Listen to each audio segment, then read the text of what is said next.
બહેનો અને ધર્માભિલાષી સજ્જનો, શ્રી કૃષ્ણ ચરિત્રના વિષયને લઈને છેલ્લા 4-5 દિવસથી આપણે કંઈક ધર્મચર્ચા ચલાવી રહ્યા છીએ.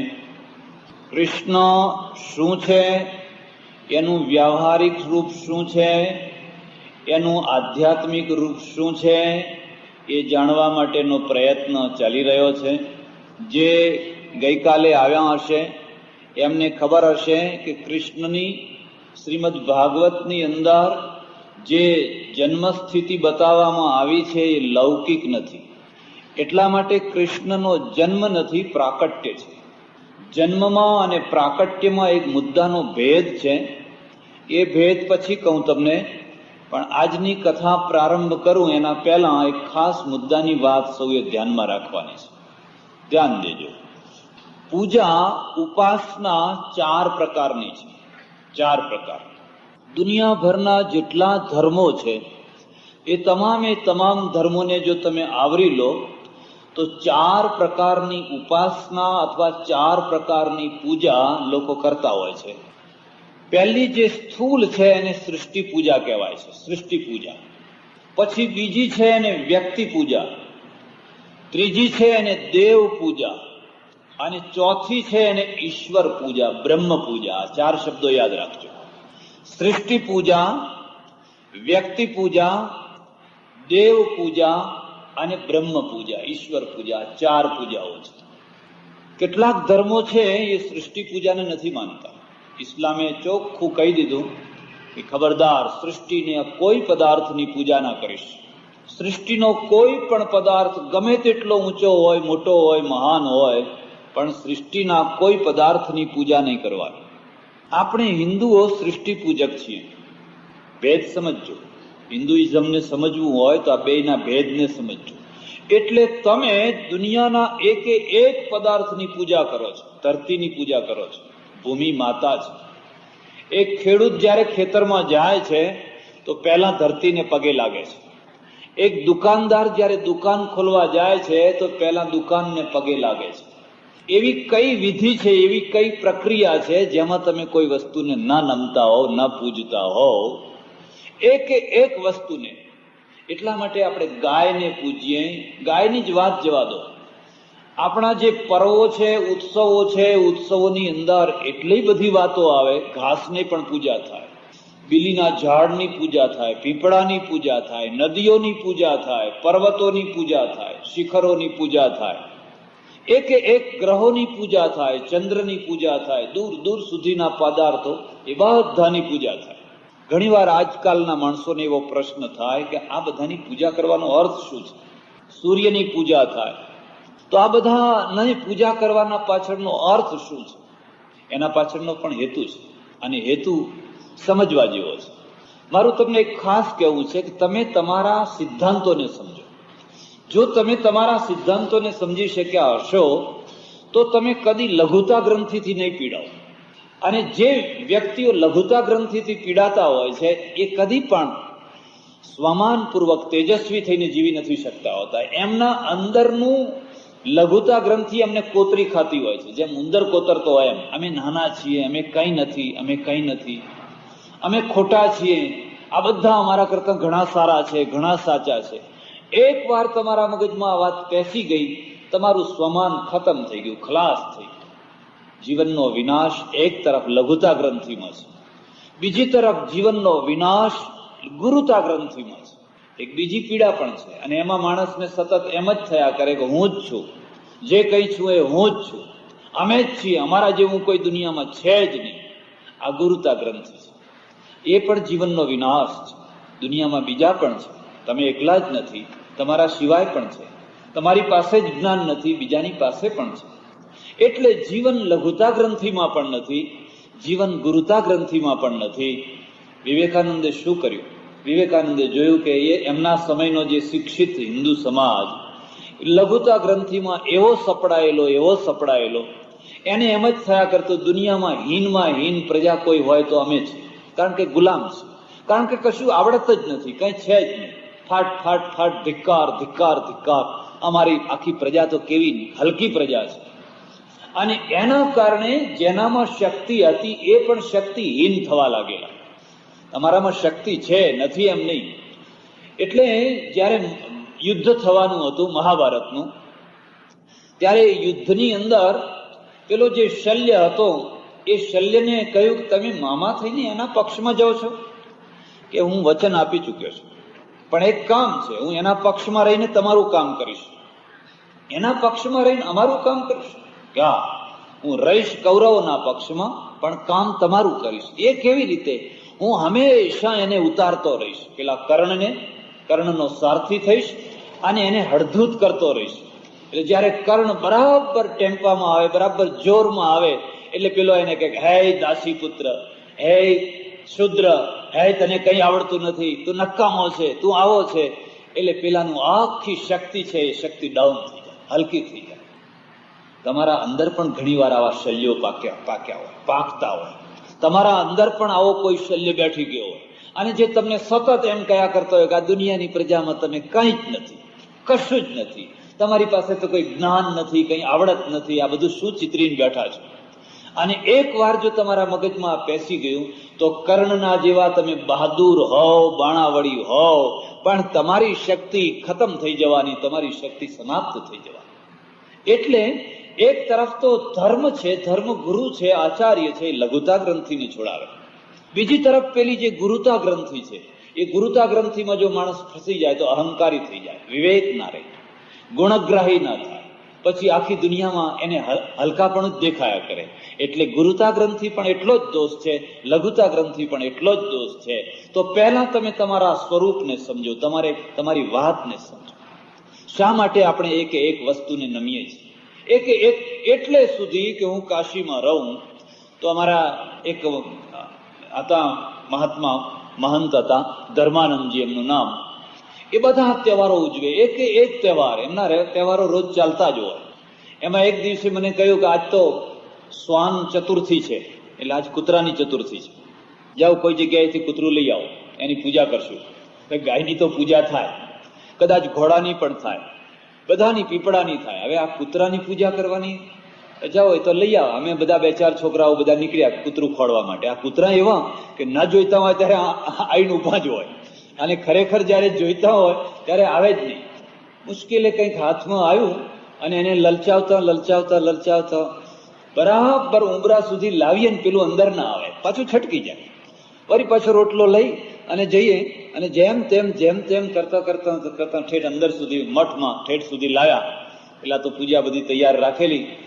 એને બિચારાને શું ખબર કે આજ મારી પૂજા થઈ રહી છે. એને ચાંદલો કર્યો, આ બધું કર્યું અને એને ખવડાયું. એટલે ત્યારે તો મને સમજણ ના પડી. મનમાં એમ થયું કે આ તે કોઈ ધર્મ કહેવાતો હશે, કૂતરાની એ પૂજા કરવાની? શું પૂજા કરવા જેવી કોઈ બીજી જગ્યા જ નથી? પછી ધીરે ધીરે ખ્યાલ આવ્યો. અને એમાં આ મુદ્દાને તમે સમજો. આપણે સૃષ્ટિ પૂજક કેમ રહ્યા, બીજા કેમ ન રહ્યા? આપણે ઈશ્વરને અને ઈશ્વરની કૃતિને બેયને માનીએ છીએ. પહેલા કૃતિને, પછી કર્તાને. આ પોઈન્ટ સમજો તમે. પહેલા કૃતિને, પછી કર્તાને. બીજા લોકો છે એ કૃતિને નહીં, કર્તાને. કૃતિને નહીં, કર્તાને. અને એટલા માટે આ બે પાયાનો ભેદ છે, મુદ્દાનો ભેદ છે. એક કલાકાર છે, એ કલાકારના તમે બહુ વખાણ કરો છો. એક આર્કિટેક્ટ છે, એક એન્જિનિયર છે, એના તમે બહુ વખાણ કરો છો કે આ તો બહુ સારો છે, બહુ સારો છે. કોઈ તમને એમ પૂછે કે બહુ સારો છે તો એને કામ શું કર્યું? કે કશું નહીં. અને કશું કામ નથી કર્યું છતાંય તમે એને સારો કહો છો, તો સારા કહેવાની એ પદ્ધતિ બરાબર કહેવાય? ત્યારે તમે એમ કહો કે આ પુલ બાંધ્યો, આમાં હોલ બાંધ્યો, આ કંઈક કર્યું, તો એ હોલના કારણે એ સારો છે. પેલી જે કલા છે, જે એ ચિત્ર બનાવેલું છે, એ ચિત્રના કારણે એની કિંમત છે. તો હવે એ કલાકારની મહત્તા કલાકારમાં છે કે પેલા ચિત્રમાં છે? એ ચિત્ર ના હોય તો કલાકારની કોઈ મહત્તા છે ખરી? તમે ચિત્રની નિંદા કરો, તમે પુલની નિંદા કરો, તમે આ હોલની નિંદા કરો અને કલાકારના વખાણ કરો, એન્જિનિયરના વખાણ કરો, તો એ બરાબર કહેવાય ખરું? જો પરમેશ્વર મહાન છે તો એની મહત્તાનો આધાર એની કૃતિ છે. જો એની કૃતિ જો દોષપૂર્ણ હોય, એની કૃતિ જો ત્રુટિપૂર્ણ હોય, એની કૃતિ જો ખરાબ હોય, તો પછી ભગવાન જ ખરાબ છે. જો આ વાત તમારી સમજમાં આવશે તો તમે કદી પણ દુનિયાને ગાળો નહીં દો. તમે કદી પણ દુનિયાને નિંદા નહીં કહો. એટલા માટે આપણા શાસ્ત્રની અંદર સર્વમ ખલ્વિદમ બ્રહ્મ, આ બધું બ્રહ્મમય છે, મંગળ છે. આમાં કોઈ જગ્યાએ દોષ નથી, કોઈ જગ્યાએ કશું ખોટું નથી, કોઈ જગ્યાએ કંઈ ભૂંડું નથી. જે ભૂંડું છે એ તો મારું ને તમારું છે. ઈશ્વરનું રચેલું કશું ભૂંડું નથી. તમને કોઈને કંઈ ખ્યાલમાં આવે કે ઈશ્વરે આ ખોટું રચ્યું તો તમે મને બતાવજો, વિચાર કરીને કાલે બતાવજો. આજે કદાચ યાદ ના આવે તો કંઈ વાંધો નહીં, પણ કાલે બતાવજો. તમે ખૂબ વિચાર કરજો. અને એટલા માટે બે સૃષ્ટિઓમાંની એક ઈશ્વરની સૃષ્ટિ, એક જીવની સૃષ્ટિ. ઈશ્વરની સૃષ્ટિ મંગળમય છે, ઈશ્વરની સૃષ્ટિ મંગળમય છે. પણ જીવ પછી જીવની સૃષ્ટિ છે, એ જીવની સૃષ્ટિમાં ત્રુટિ છે. અને જીવની સૃષ્ટિ છે એને સુધારવા માટે શાસ્ત્ર છે. ઈશ્વરની સૃષ્ટિને તમે શું સુધારી શકવાના? ઈશ્વરની સૃષ્ટિને કોઈ ના સુધારી શકે. તમે ચંદ્ર ઉપર તો જઈ શકો, ચંદ્ર ઉપર ઉતરી શકો, એ તમારી સૃષ્ટિ છે, તમારી તાકાત છે. પણ તમે એક નવો ચંદ્ર ના બનાવી શકો, એક નવો સૂર્ય ના બનાવી શકો.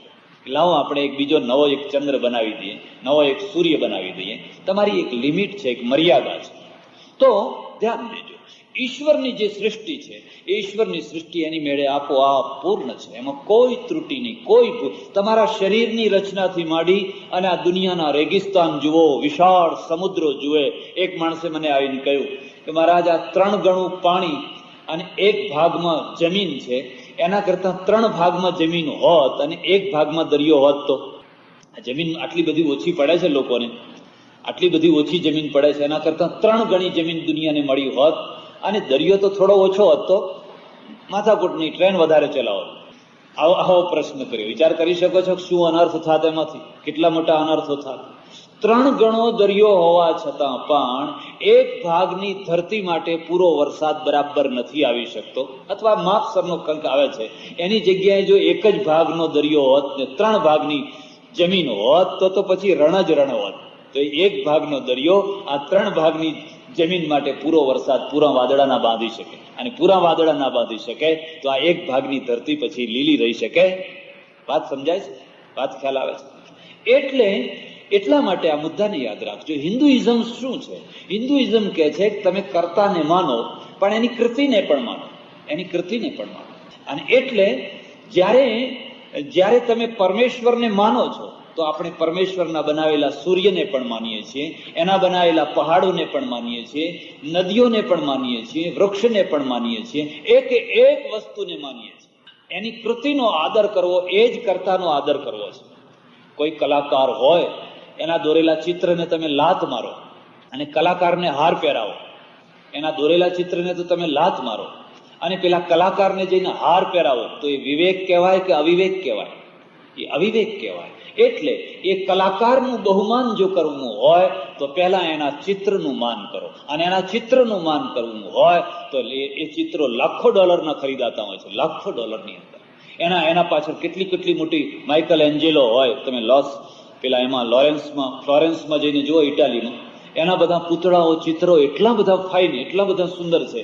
તો હવે એ માઇકલ એન્જેલો જે છે એની મહત્તા એના સ્ટેચ્યુ, એના પૂતળાઓના દ્વારા છે કે એને એમને જ?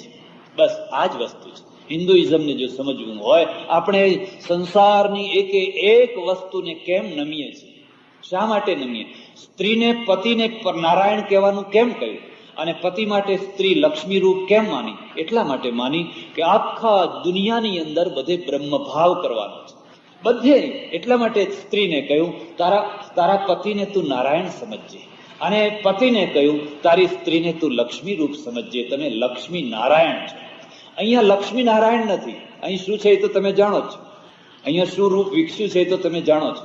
એટલે ભારતની એક સ્ત્રી એના પતિમાં માત્ર ફ્રેન્ડ ભાવ નથી રાખતો, મારો મિત્ર છે, મારો મિત્ર છે, એટલો ભાવ નથી. અને મિત્ર જો હોય તો પછી ઘણા મિત્રો હોય, આ ગલીમાંય હોય, પેલી ગલીમાંય હોય, પેલી ગલીમાંય હોય, ઘણા મિત્રો હોય. પણ નહીં, એ એને માત્ર મિત્ર નથી માનતી, એ એને માત્ર પતિ પણ નથી માનતી, એ તો એને નારાયણ માને છે, મારો નારાયણ છે. અને જ્યારે એને નારાયણ કક્ષાએ માને છે તો એનો ઉદ્ધાર થાય છે, એનું કલ્યાણ થાય છે. એવી જ રીતે પુરુષ જ્યારે પોતાની અંદર લક્ષ્મીનો ભાવ કરે કે આ મારી લક્ષ્મી છે, જે છે, કાળી છે, કલુટી છે, બાડી છે, બોબડી છે, ગમે તેવી છે, જેવી છે એવી, પણ મારા માટે તો આ જ લક્ષ્મી છે. સંતોષ સ્ત્રીષુ કર્તવ્ય, સ્વદારે ભોજને ધને ત્રિષુ ચૈવ ન કર્તવ્ય ધ્યેયને જપદાનયો. ચાણક્ય નીતિકાર લખે છે, 3 વસ્તુમાં સંતોષ કરજો સુખી થવું હોય તો, અને 3 વસ્તુમાં કદી સંતોષ ન કરશો. સંતોષ ત્રિષુ કર્તવ્યો, સ્વદારે પોતાની પત્નીમાં, પોતાના પતિમાં, જે હોય જેવું હોય એમાંથી સુખ મળશે. પણ તમને નજીકના દૂરના બહુ રૂપાળા દેખાતા માણસોમાં જો તમારું મન ચકડોળે ચડી ગયું, ખલાસ, જીવન હારી જશો, બરબાદ થઈ જશો, રાવણથી એ ભૂંડા થઈ જશો. જે સુખ ઘરમાં મળશે એ બહાર નથી મળવાનું. ઘરમાં લુખ્ખો રોટલો હશે, પણ એ લુખ્ખો રોટલો જે સુખ આપશે એ હોટલની ચોપડેલી રોટલીમાં સુખ નથી આવવાનું. એટલે નીતિકારે કહ્યું, સ્વદારે ભોજને ધને, જેમ પોતાની પત્ની એમ પોતાનો પતિ. ભોજને, જે ભોજન આવીને બેઠ પડ્યું હોય સામે, એમાં સંતોષ કરો, એમાં તૃપ્તિ કરો. ધને, જે કંઈ ધન પ્રાપ્ત થયું હોય એમાં સંતોષ કરો. હાય ના કરો, બહુ હાય પુરુષાર્થ કરો, પ્રયત્ન કરો, વધતું હોય તો વધવા દો, પણ બીજાને જોઈને મન બાળ્યા ન કરો. ત્રિષુ ચૈવ ન કર્તવ્ય, પણ 3માં કદી સંતોષ ન કરશો. અધ્યયને, ભણવામાં સંતોષ ન કરશો, બહુ ભણી લીધું, બસ ઘણું ભણી લીધું. ત્રિષુ ચૈવ ન કર્તવ્ય ધ્યેયને જપદાનયો, જપ કરવામાં સંતોષ ન કરશો. ખૂબ જપ કરજો, જેટલા થાય એટલા. ઘણા કર્યા એમ ના માનશો. દાનમાં સંતોષ ન કરશો, આપવામાં, કે હવે ઘણું આપ્યું, ચાલો હવે આવતા જન્મે આપશું પાછું, આટલું આ જન્મે ઘણું થઈ ગયું. 3માં સંતોષ કરે, 3માં સંતોષ ના કરે એ માણસ સુખી થાય. એટલે આખી દુનિયાની અંદર તમે જુઓ, આપણે બાળક, પોતાના ત્યાં જે બાળક છે એમાં કનૈયાનો ભાવ કરીએ છીએ, લાલો. એટલા માટે એનું નામ લાલો પાડતા હોય છે. હવે લોકો એનું જુદું જુદું નામ પાડતા હોય છે, કોઈ મુન્નો કહે છે, કોઈ ટીણું કહે છે, એવું કંઈક જુદું કહે છે. પણ આપણો પ્રાચીન શબ્દ લાલો છે, જેમાંથી લાલ નીકળે, વાલ નીકળે, જેમાંથી ભાવ નીકળે, એમાં કનૈયાનો ભાવ થાય, એ લાલો છે. કારણ કે આખા બ્રહ્માંડમાં એક વસ્તુમાં બ્રહ્મ ભાવ કરવાનો છે, ઈશ્વર ભાવ કરવાનો છે. અને ઈશ્વર સર્વમ વાસુદેવ મિતિ સમહાત્મા સુદુર્લભ. ગીતા, ભગવદ્ ગીતામાં પૂછતા બધું ઘણી વાત કરી. અને પછી કૃષ્ણે કહ્યું, જો અર્જુન સાંભળવું તને મહત્વનો સિદ્ધાંત બતાવું છું. મંદિરમાં ભગવાન છે એવું માનનારો તો એક ભક્ત છે, હૃદયમાં ભગવાન છે એવું માનનારો પણ એક બીજો ભક્ત છે. પણ સર્વમ વાસુદેવ મિતિ સમહાત્મા સુદુર્લભ, આ બધું વાસુદેવ છે. એક આખું જગત વાસુદેવમય છે, એવો મહાત્મા તો અત્યંત દુર્લભ. એટલે પેલા મહારાષ્ટ્રના સંત હતા, જ્યારે રસોઈ બનાવીને જમવાની તૈયારી કરતા હતા, અચિંતાનું કૂતરું પેસી ગયું, અને કૂતરાએ રોટલીઓ મોઢામાં પકડીને નાઠું એકદમ. અને એમને ખબર પડી કે મારા રસોડામાંથી રોટલીઓનો થોકડો પકડીને કૂતરું નાસી રહ્યું છે. હાથમાં ઘીનું થોલિયું લઈને પાછળ દોડે, ભગવાન ઉભારો, ભગવાન ઉભારો, ચોપડ્યા વિનાની છે, ચોપડી આપો, મારા ભગવાન ઉભારો. દુનિયા જોનારી દુનિયા શું કહેતી હશે? દુનિયા તો એમ જ કહે ને કે મગજ ખસી ગયું છે, ગાડો થઈ ગયો છે. દુનિયાને ઊંધા ચશ્મા, ડાયા દીવાના સમજે. એ દીવાનાઓના ઇતિહાસ લખાયા, અને પેલા થોલિયા સાચવીને કબાટમાં મૂકીને તાળું લગાવનારનું આજ નામ નિશાન નથી. એમને એમના છોકરાએ ઓળખતા નથી. પેલા જે ગાડા હતા, હાથમાં થોલિયું લઈને દોડનારા હતા, ભગવાન ઉભારો, એ તો ચોપડ્યા વિનાની રોટલી છે, ચોપડેલી લઈ જાઓ. એટલા માટે તો કેમ એને વાસુદેવ દેખાડો. પેલા એક ગધેડાને પાણી પીવડાવી દીધું, એને કહ્યું મારો રામેશ્વર તો આ જ છે, આ મારો રામેશ્વર છે. એટલે એક કક્ષા છે. હિન્દુઇઝમને સમજજો, આપણા સિદ્ધાંતને સમજજો. એટલે 4 જે પ્રકારની પૂજા, એમાં પહેલી પૂજા સૃષ્ટિ પૂજા. વધારે વિવેચન નહીં કરું, મારે જે મુદ્દો છે એ મુદ્દા ઉપર આવવાનો છે. બીજી જે પૂજા છે એ વ્યક્તિ પૂજા છે. બીજી પૂજાનું નામ છે વ્યક્તિ પૂજા. આપણે વ્યક્તિ પૂજક નતા, પણ હવે થયા છીએ. અને જ્યારથી થયા છીએ ત્યારથી આપણી પડતી થઈ છે. વૈદિક કાળમાં તમે જુઓ, પ્રાચીન કાળમાં ઉપનિષદોમાં જુઓ, વેદમાં જુઓ, એમાં એક બ્રહ્મની ઉપાસના છે, દેવોની ઉપાસના છે. સૂર્યની, ઇન્દ્રની, વરુણની, યમની, કુબેરની, કોણ જાણે કેટલા દેવો છે, પણ કોઈ વ્યક્તિ નહીં.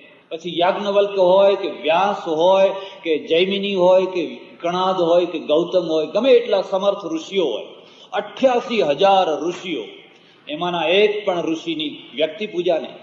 એટલા માટે ઋષિ પોતે જ્યારે ગુરુકુલમાંથી એના વિદ્યાર્થીઓને વિદાય કરે ત્યારે સાવધાનીપૂર્વક વિદાય કરે. જો બેટા, 12 વર્ષ સુધી તું મારા પાસે રહ્યો. યાન્યસ્માકમ સુચરિતાની તાન્યેવ ત્વયોપાસ્યાની નો ઇતરાની. અમારા જે સારા આચરણો હોય એના અનુકરણ કરજે, પણ અમારા જે ખરાબ આચરણો હોય એના અનુકરણ ન કરતો. અમે માણસ છીએ અને ગમે એટલા સમર્થ ઊંચી કક્ષાએ પહોંચ્યા હોઈએ તો પણ માણસ છીએ. અને માણસનો અર્થ તમે જાણો છો, લખવો હોય તો લખી લેજો. પ્રબળતા અને દુર્બળતાના યોગનું નામ માણસ. પ્રબળતા અને દુર્બળતા. એક તરફ એ પ્રબળ હોય, મહાનમાં મહાન, બીજી તરફ એ દુર્બળ પણ હોય. તો પ્રબળતા અને દુર્બળતા બેયનો યોગ એનું નામ માણસ છે. એટલે મહાનમાં મહાન માણસમાં પણ કઈક ત્રુટીઓ તો હોય જ. પેલો ઋષિ પોતે સાવધાની પૂર્વક કહે છે, જો તું અહીંથી જાય છે પણ યાદ રાખજે અમારા દુર્ગુણો ના લઈ જતો, અમારા સદગુણોને લઈ જજે. યાન્ય અસ્માકમ સુચરિતાની તાન્યેવ ત્વયોપાસ્યાની નો ઇતરા. બીજા જે અમારા દુષ્કર્મો હોય એના તું અનુકરણ ના કરતો. અને જ્યાં સુધી આ પ્રથા રહી, એટલે જ્યાં સુધી વ્યક્તિ પૂજા ના રહી ત્યાં સુધી બરાબર ચાલતું રહ્યું. પણ એક કાળે કરીને પછી વ્યક્તિ પૂજા શરૂ થઈ અને વ્યક્તિ પૂજાએ મહા અનર્થ ઉભો કર્યો, મહા અનર્થ. આજે તો વ્યક્તિ પૂજા એટલી થઈ છે બધા ક્ષેત્રોમાં, જીવનના એકે એક ક્ષેત્રમાં. ભગવાન તો ભગવાનના ઘેર રહ્યો અને પછી હું એ ભગવાન, તમે ભગવાન, પેલાય ભગવાન, પેલાય ભગવાન. અમે દેશની અંદર ગયા વર્ષે ગણતરી કરી હતી, 850 ભગવાન થયા હતા જીવતા ભગવાન. અત્યારે દેશમાં 850, પછી ઉમેરાયા હશે એટલે 1000 તો આંકડો પહોંચી ગયો હશે.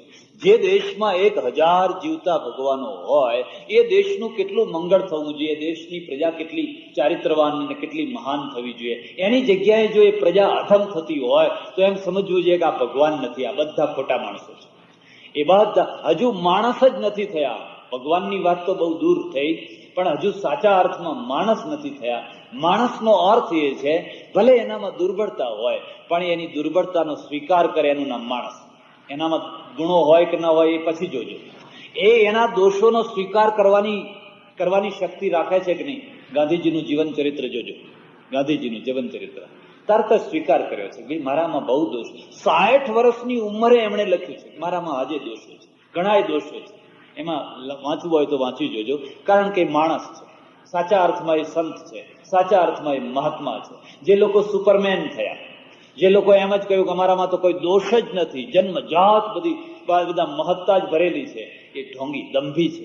અને એમણે વ્યક્તિ પૂજાને પ્રોત્સાહન અપાયું અને એના દ્વારા આખો સમાજ છે એ રસાતળમાં ગયો, આખા સમાજને ભટકાવી માર્યો, આખા સમાજને ઊંધો કરી નાખ્યો. એટલે આપણે મૂળમાં ઈશ્વર પૂજક છીએ, બ્રહ્મ પૂજક છીએ, દેવ પૂજક છીએ. દેવોને પૂજીએ, વરુણને, યમને, કુબેરને, ફલાણાને. પણ વ્યક્તિને, વ્યક્તિ પૂજા કયા અર્થમાં સ્વીકાર છે? માનો કે કોઈ વીર પુરુષ હોય અને એને બહુ વીરતા બતાવી હોય તો એક હીરો તરીકે આપણે એને પૂજીએ છીએ.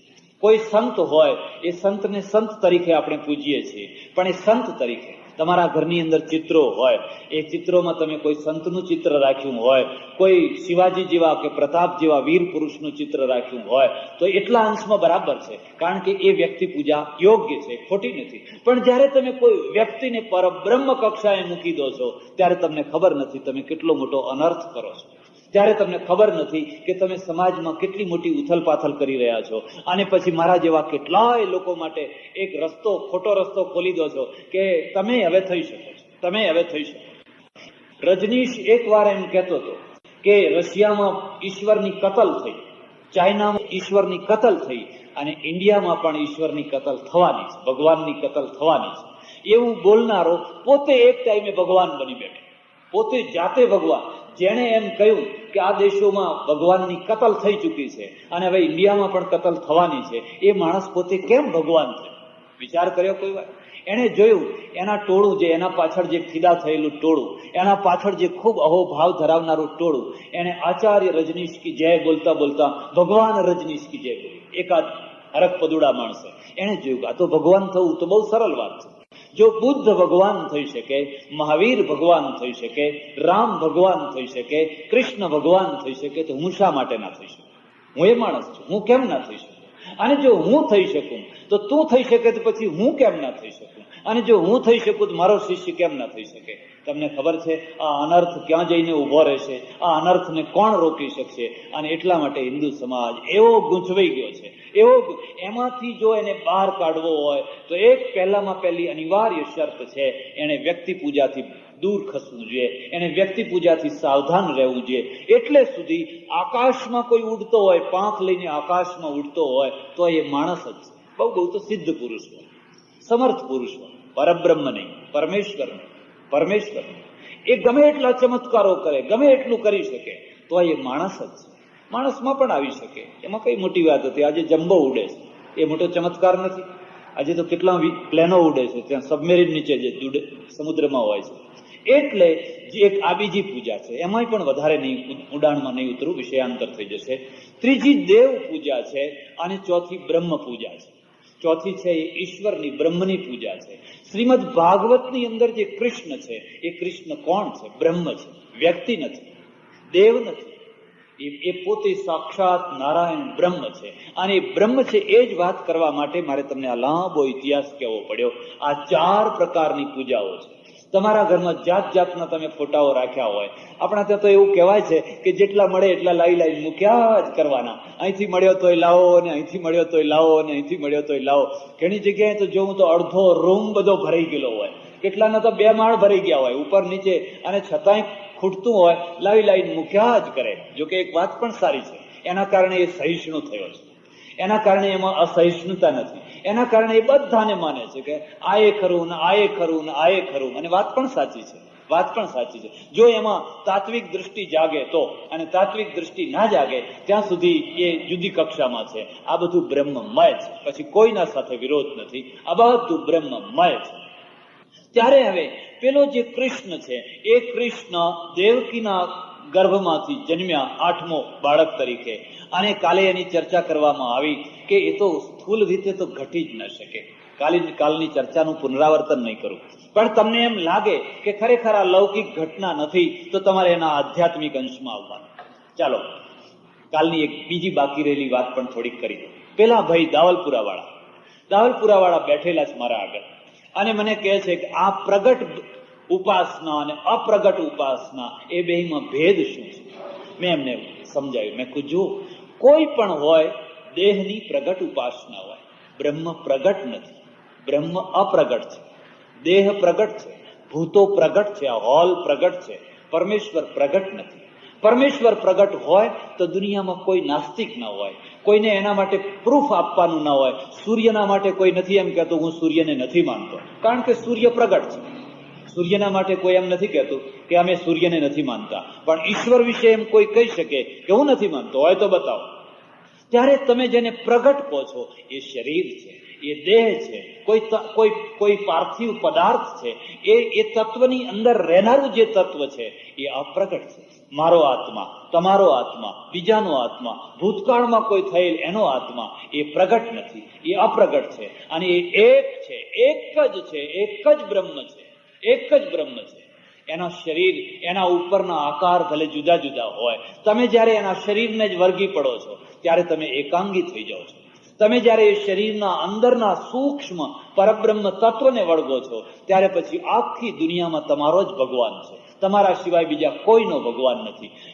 એક ભગવાનમાં તમારું તત્વ છે. બે મુદ્દાને સમજજો. એટલે જ્યાં સુધી માણસ ઉપરના સ્થૂળ તત્વને પકડતો હોય છે ત્યાં સુધી એ અંતરના એક તત્વને સુધી પહોંચી નથી શકતો, અને એક તત્વને સુધી પહોંચી નથી શકતો હતો ત્યાં સુધી એનામાં અભેદ વૃત્તિ નથી આવતી હોતી, ત્યાં સુધી એ ઝઘડ્યા કરતો હોય છે. મારો ભગવાન મોટો, તારો ભગવાન નાનો, અમારા ભગવાન તો બહુ મોટા, તમારા ભગવાન તો બહુ નાના, આવા ભેદ કર્યા કરતો. એ ભેદ ઉપનિષદ મટાડે. સંપ્રદાયોની તાકાત નથી, વાળાઓની તાકાત નથી કે તમને ભેદમાંથી બહાર કાઢે. એમનું તો કામ છે કે ભેદની ઈંટો વધારે ઊંચી ચણાય, એટલી ઊંચી ચણાય કે બાજુનો પ્રકાશ તમારા ત્યાં પહોંચી જ ન શકે, નહીં તો પાછો અહીંના ગેટા આમ ચાલ્યા જાય. એટલે એ તો દિવાલો કરવામાં શક્તિનો ખર્ચ કરે છે. અમે દિવાલો નથી ચણતા. અમારી તો અપેક્ષા છે કે આ બધી કાલ્પનિક દિવાલો તૂટી જાય, ઓછામાં ઓછી છાતી સુધી તૂટી જાય, એકબીજાને તમે જોઈ શકો, એકબીજાને સમજી શકો, અને એવી કક્ષાએ પહોંચો જ્યાં તમે એમ કહી શકો કે બધો ભગવાન એક જ છે, અહીંનો તાનો પેલો ફલાણ, એમ એની આકૃતિ ઉપરથી ભલે જુદી કરી હોય, પણ મૂળ તત્વ તો એક જ છે. એકમ સદ વિપ્રા બહુધા વદંતી, એ ઉપનિષદ સમજાવે. એટલે એક તત્વ જે છે એ અપ્રકટ છે. આત્મા પરમેશ્વર અપ્રકટ છે. અમે અપ્રકટની ઉપાસના કરી. હા, એ પ્રકટ થઈ શકે, ના થઈ શકે એવું નહીં. પ્રકટ થઈ શકે સાધનાના દ્વારા. સર્વભોગ્ય નથી. માત્ર એ કોઈ ભક્ત હોય એનો ભોગ્ય છે. સર્વભોગ્ય નથી. તમે બધા એને જોઈ શકો. બધા જ જેને જોઈ શકે એ તો પાર્થિવ શરીર છે, પાર્થિવ દેહ છે. તો કૃષ્ણ કોણ છે? વિચાર કરજો જરા.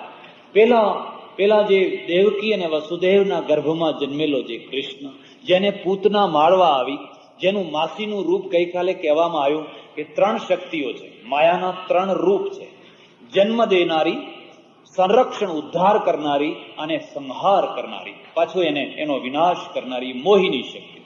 ત્યારે હવે આ કૃષ્ણ છે તો કોણ છે? હજુ મારે થોડી લાંબી ભૂમિકા કરવી પડશે, નહીં તો હું જે કહેવા માંગુ છું એને તમે જલ્દી નહીં સમજી શકો.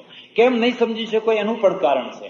કારણ કે પહેલા તમે એક વાત સાંભળેલી હોય, એ વાત ફરી સાંભળો તો તમને જલ્દી ઘેર બેસે. પણ હું જે તમને કહેવાનો છું, મારો વિશ્વાસ છે કે તમે પહેલા સાંભળેલી નથી, અને પહેલા સાંભળેલી નથી એટલે સમજવામાં તમારે પ્રયત્ન કરવો પડશે. પણ જો તમે પૂર્વગ્રહો છોડી અને આ વાતને ધ્યાનથી સાંભળશો તો તમે એક તો ભાગવતને સમજી શકશો, હિન્દુઇઝમને સમજી શકશો, તમારા સ્વરૂપને સમજી શકશો.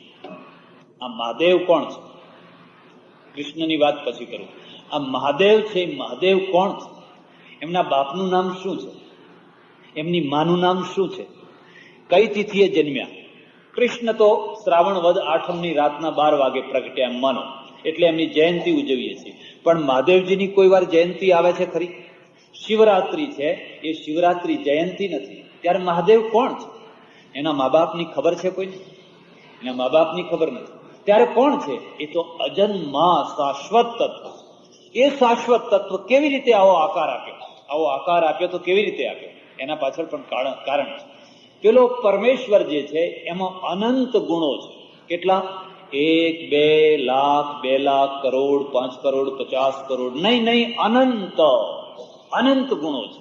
એ અનંત ગુણોમાંથી થોડાક ગુણો છે, એ થોડાક ગુણોના પ્રાધાન્યના દ્વારા જે રૂપ થાય એ એનું સાકાર રૂપ થાય. આ પોઈન્ટ યાદ રાખજો. નિરાકાર બ્રહ્મના અનંત ગુણો, એ અનંત ગુણ પોતે સાકાર રૂપ થઈ જાય. એટલે પરમેશ્વર જ્યારે પણ મૂર્તિમંત થાય, કોઈ ગુણના માધ્યમથી થાય, કોઈ પણ કૃતિના માધ્યમથી થાય. કૃતિના માધ્યમથી એના 3 રૂપ થયા, અને ગુણના માધ્યમથી એના ઘણા રૂપ થયા. તો વિચાર કરો, માનો કે તમારા અંદર જ્ઞાન છે. હવે જ્ઞાન સાકાર છે કે નિરાકાર છે? નિરાકાર છે ને? નિરાકાર છે, દેખાય છે. પણ એ જ્ઞાનને આકાર આપવો હોય તો કલાકારના પાસે લઈ જાઓ, અને કલાકાર એને આકાર આપે, સરસ્વતીનું રૂપ બનાવી દે. એક જ્ઞાન છે ને, એ આખા જ્ઞાનને એક સરસ્વતીનું રૂપ બનાવી દે. સફેદ સાડી પહેરાવેલી હોય, હંસ ઉપર બેઠેલી હોય, દૂધનું દૂધ, પાણીનું પાણી અલગ કરે, એનું નામ તો જ્ઞાન છે. જ્ઞાનમાં ને જ્ઞાનમાં શું ભેદ છે? એટલે એને હંસનું વાહન કરી આપે, સ્ફટિકની માળા આપે, પારદર્શક, એકદમ સ્ફટિક, પાર જોઈ શકો એવી. એક હાથમાં કમળ આપી દે, એના હાથમાં કોઈ શસ્ત્ર નહીં, એના હાથમાં માત્ર કમળ. હસ્તે સ્ફાટિક માલિકામ વિદધતિમ પદ્માસને સંસ્થિતામ વંદે તામ પરમેશ્વરીમ ભગવતીમ બુદ્ધિ પ્રદામ શારદા. સરસ્વતીનું રૂપ આપ્યું. પેલો જે નિરાકાર જે બુદ્ધિ હતી, વિદ્યા હતી, એ નિરાકાર વિદ્યાને સાકાર રૂપ આપી દીધું. એટલે સરસ્વતી કોઈ વ્યક્તિ નથી.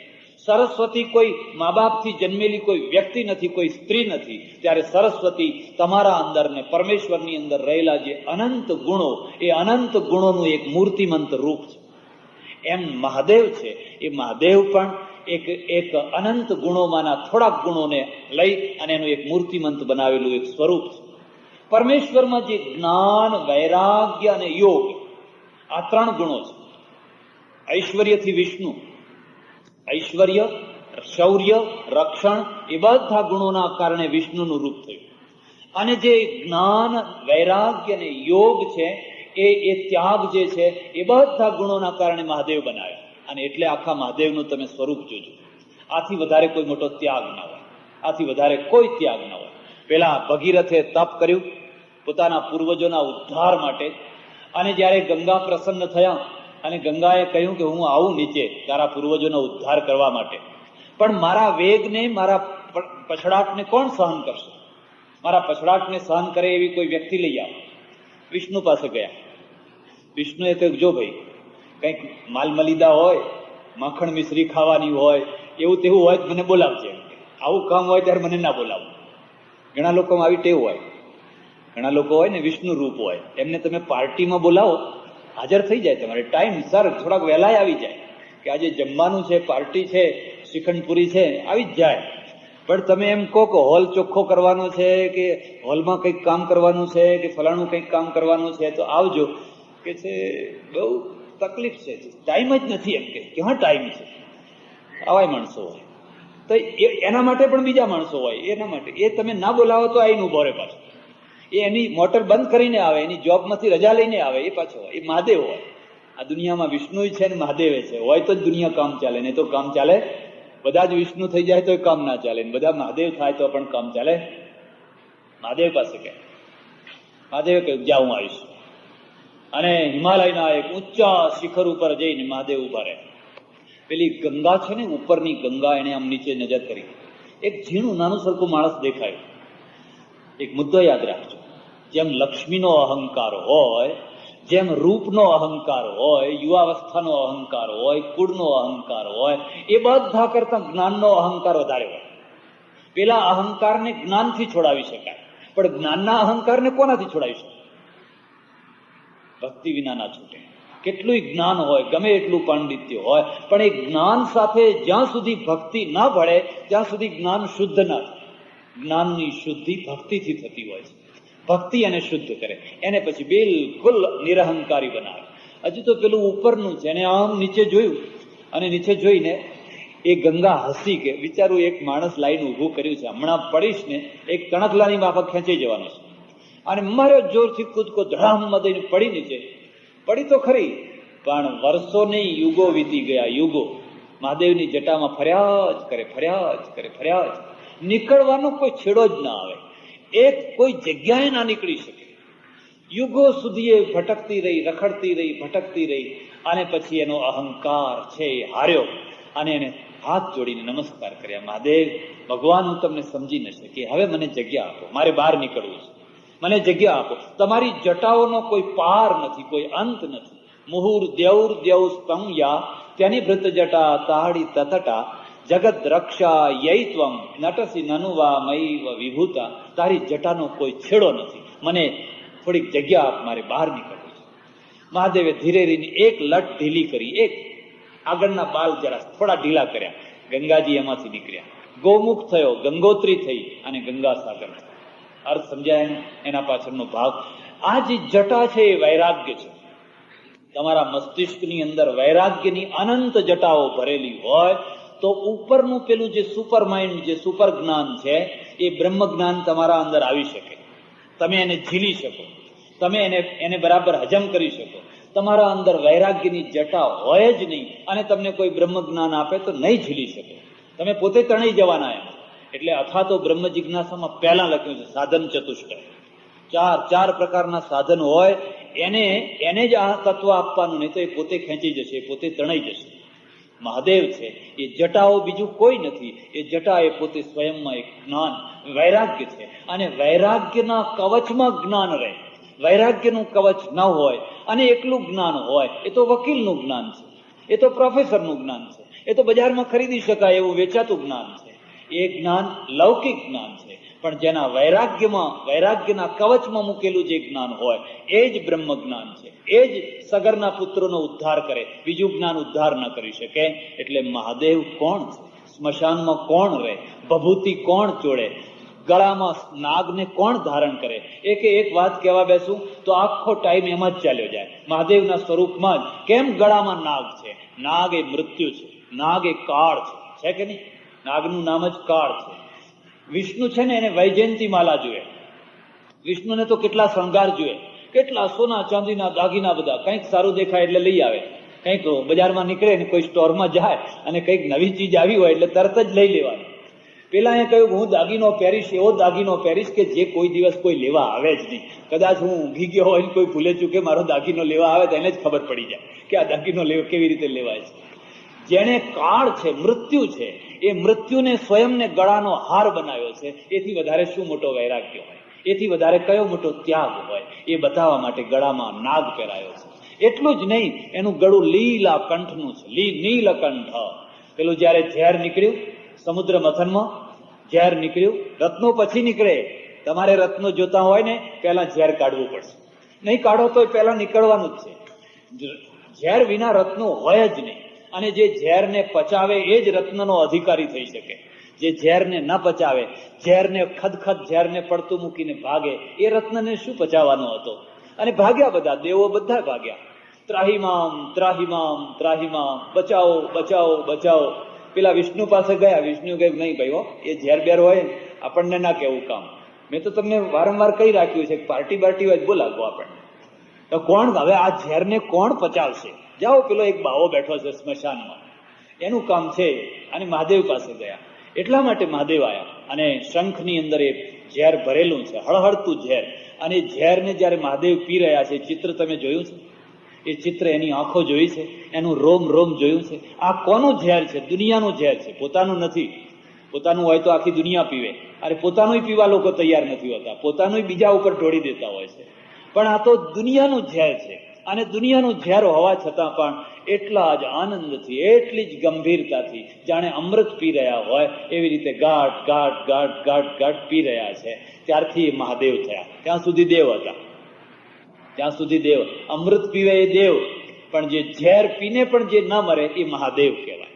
કેટલાક લોકો ઝેર પીવા માટે જન્મ્યા હોય, કેટલાક લોકો અમૃત પીવા માટે, કેટલાક અમૃત પીને મરી જતા હોય, કેટલાક ઝેર પીને અમર થઈ જતા હોય. જે ઝેર પીને અમર થઈ જાય એ મહાદેવ કહેવાય.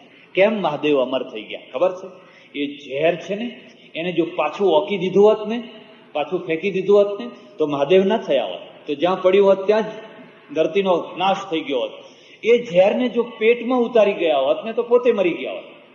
ઝેરને ગળામાં રાખી દીધું, ગળામાં. ના બહાર થૂંક્યું, ના પેટમાં ઉતાર્યું, માત્ર ગળામાં રાખી દીધું. ગળું લીલું થઈ ગયું, પણ એ લીલું ગળું ઉલટું શોભાનું રૂપ, નીલકંઠ. અર્થ સમજ્યા તમે? એનો ભાવ સમજ્યા? નહીં, નથી સમજ્યા. તમને કોઈ ગાળ દે, તમને કે કોઈ મેણું મારે, તમારું કોઈ અપમાન કરે, એનાથી મોટું કોઈ ઝેર નથી. એ જ ઝેર છે. એને જો થૂંકી દો, તમે સામે ઉલટી કરી દો.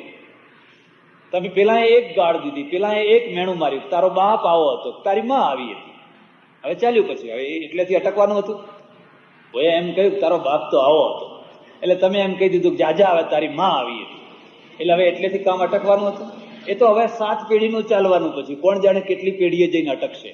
આવત ગાલી એક હે, ઉલટત હોય અનેક, કહે કબીર ના ઉલટીએ વહી એક કી એક. આવત ગાલી એક હે, ઉલટત હોય અનેક, કહે કબીર ના ઉલટીએ વહી એક કી એક. જે આવી એટલી જ રાખી લો. વર્તુવારી હતા ને, ફરતા હતા જંગલમાં, વૈરાગ્યમાં, તીવ્ર વૈરાગ્યમાં. અને જંગલી માણસો મળી ગયા બધા, એમને ગાળો દેવા માંડી. એટલે આ શાંતિથી ઉભા ઉભા સાંભળવા લાગ્યા. ઘણી ગાળો દીધી. ઝઘડો છે ને એ એક પક્ષી લાંબો ટાઈમ નથી ચાલતો હોતો, દ્વિપક્ષી હોય તો જ લાંબો ટાઈમ ચાલે. પ્રેમ ને કલહ બે એક પક્ષી હોય તો લાંબો ટાઈમ ના ચાલે, દ્વિપક્ષી હોય તો જ લાંબો ટાઈમ ચાલે. એક માણસ ગાળ બોલ્યા જ કરે, બોલ્યા જ કરે, બોલ્યા જ કરે, બીજો કઈ જવાબ જ ના આપે તો કેટલું બોલવાનું હતું, કેટલું બોલવાનું હતું. એક મહાત્મા હતા, વૃદ્ધ મહાત્મા, એક ગામમાં ગયેલા. બધા મળવા આવે, ઘણા લોકો મળવા, ઘણા પ્રશ્નો લઈને આવે. એક વહુ હતી, એ આવીને રડવા લાગી, બાપજી બહુ દુઃખ છે, બહુ ત્રાસ છે. શું ત્રાસ છે? મારી સાસુ બહુ ભૂંડી છે, મારી સાસુ છે ને બહુ ભૂંડી છે, આખો દિવસ ઝઘડા કર કર કરે છે, મને ઘરમાં શાંતિથી રહેવા નથી દેતી.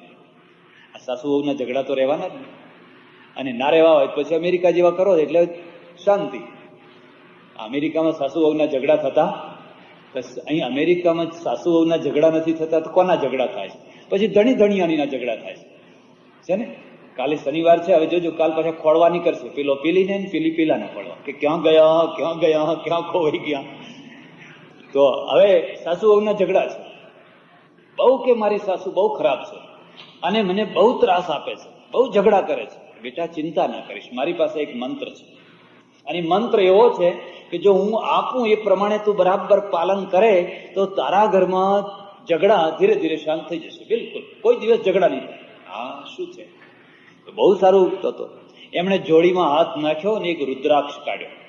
એક રુદ્રાક્ષનો મણકો કાઢીને પેલી બેનને આપ્યો કે લે બેટા, જ્યારે તારી સાસુ ગાળો દે ત્યારે આ રુદ્રાક્ષના મણકાને દાઢ નીચે દબાવી દેવાનો, અને જ્યાં સુધી એ ગાળો દે ત્યાં સુધી એને દાઢમાંથી કાઢવાનો નહીં, દાઢ નીચે દબાયેલો જ રાખવાનો, કાઢવાનો નહીં. હવે એમ કા, અને એ તો બરાબર લઈને આવી, અને પેલી સાસુ તો તૈયાર જ બેઠેલી વહુની રાહ જોઈને, હે આમ તેમ, એટલે પેલી થાફાટ દઈને મણકો હતો એ મોઢામાં દાઢ નીચે દબાવી દીધો. સામે જવાબ આપવાની ઘણી ઈચ્છા થાય છે, ઘણી, પણ ગુરુજીએ કહ્યું છે કે મણકો બહાર કાઢવાનો નહીં. એટલે 5 મિનિટ, 10 મિનિટ, 15 મિનિટ, અડધો કલાક, કલાકમાં વિચાર આવ્યો કે હું જ બોલ બોલ કરું છું, વહુ તો બિચારી એટલી સારી છે કે આટલું બધું બોલું છું તોય સામે જવાબ નથી આપતો. અને સાસુએ ઝઘડો કરવાનું કરી દીધું બંધ. મારે તમને એમ કહેવાનું છે કે તમારે કોઈને એવો રુદ્રાક્ષનો મણકો જોતો હોય તો મારી પાસે છે. તમારે કોઈને કદાચ એવી જરૂર હોય અને એમ લાગે કે મહારાજ એકાદ મણકો અમને આપજો તો હું તમને આપીશ, પણ શરત એ છે કે તમારે દાઢ નીચે રાખવો પડે. આવત ગાલી એક હે ઉલટત હોય અનેક, કહે કબીરના ઉલટીએ વહી એક કી એક. ભર્તુહરીને ઘણી ગાળો દીધી, ઘણી ગાળો દીધી, પણ પેલો કશું ના બોલ્યો, ચૂપ રહ્યો. તમારા સંયમની કસોટી છે, તમારી સહન શક્તિની કસોટી છે. અને જયારે કશું ના બોલ્યો એટલે પેલી તરફનો માણસો થાકે હાર્યા. એમણે કહ્યું કેમ તમે કઈ જવાબ નથી દેતા? દદતુ ગાલી ગાલી મંતો ભવંત, તમે ગાળ આપો ભાઈ, તમારી પાસે ગાળોનો ભંડાર ભર્યો છે. જેની પાસે જે હોય એ આપે, જેની પાસે જે ના હોય એ ક્યાંથી આપે? મારી પાસે તો એક પણ ગાળ નથી, એટલે હું તમને સામે ક્યાંથી આપું? તમારી પાસે જે હોય તમે આપો, મારી પાસે તો એવું કશું છે. એટલે નીલકંઠ છે. નીલકંઠનો અર્થ છે તમને કોઈ મેણા માર્યા હોય, તમારા કોઈ અપમાન કર્યા હોય, તમારો તિરસ્કાર કર્યો હોય, તમને અડધૂત કર્યા હોય, એ ઝેર છે. અને એ ઝેરને તમે સામે ઓકી નાખો, બદલો લો, સામે જવાબ આપો, બદલો લો. અને બદલો લો એટલે એ સામે પાછું જ્વાળામુખી થઈને ઉગ્ર થઈ જાય. એને તમે સામે તો ન ઓકો પણ પેટમાં ઉતારી દો, પેટમાં. પછી એ ત્યાં હજમ થઈને નસ નસમાં ફેલાય, આખા શરીરમાં ફેલાય, રોમ રોમમાં તમને મારી નાખે. આખી રાત તમને ઊંઘ ના આવે. 10 વર્ષ પછી પણ તમારા મનમાં એ જ થયા કરે, પેલાએ મને ગાળ દીધી, પેલાએ મને ગાળ દીધી. અરે એને 10 વર્ષ થઈ ગયા, હવે ગાળ દીધી, ગાળ દીધી, ક્યાં સુધી યાદ કર્યા કરીશ? પણ હવે થાય તો શું થાય? ઝેર એને પેટમાં ઉતાર્યું છે. પણ જે પેટમાં ના ઉતારે અને માત્ર ગળામાં રાખે, બસ એ મહાદેવ થાય. એ જ દુનિયાનું ઝેર પચાવે, અને જે ઝેર પચાવે એ અમર થાય. અને અમર જે આવો થાય એ હજારોનો ઉદ્ધાર કરે, લાખોનું ભલું કરે. એ ભોળાનાથ થાય, લાખોનું કલ્યાણ કરનારો. જ્ઞાન, વૈરાગ્ય, યોગ ને ત્યાગ, આ બધા જે ઉપરના ગુણો છે, મહાન ગુણો છે, એ બધા ગુણો ભેગા થયા હોય અને એની કોઈ મૂર્તિ બનાવવાની હોય, એની કોઈ આકૃતિ બનાવવાની હોય તો એ મહાદેવની જ આકૃતિ બનાવે, બીજી કોઈ આકૃતિ ના બનાવે. અને મહાદેવની જે શક્તિ છે પાર્વતી છે.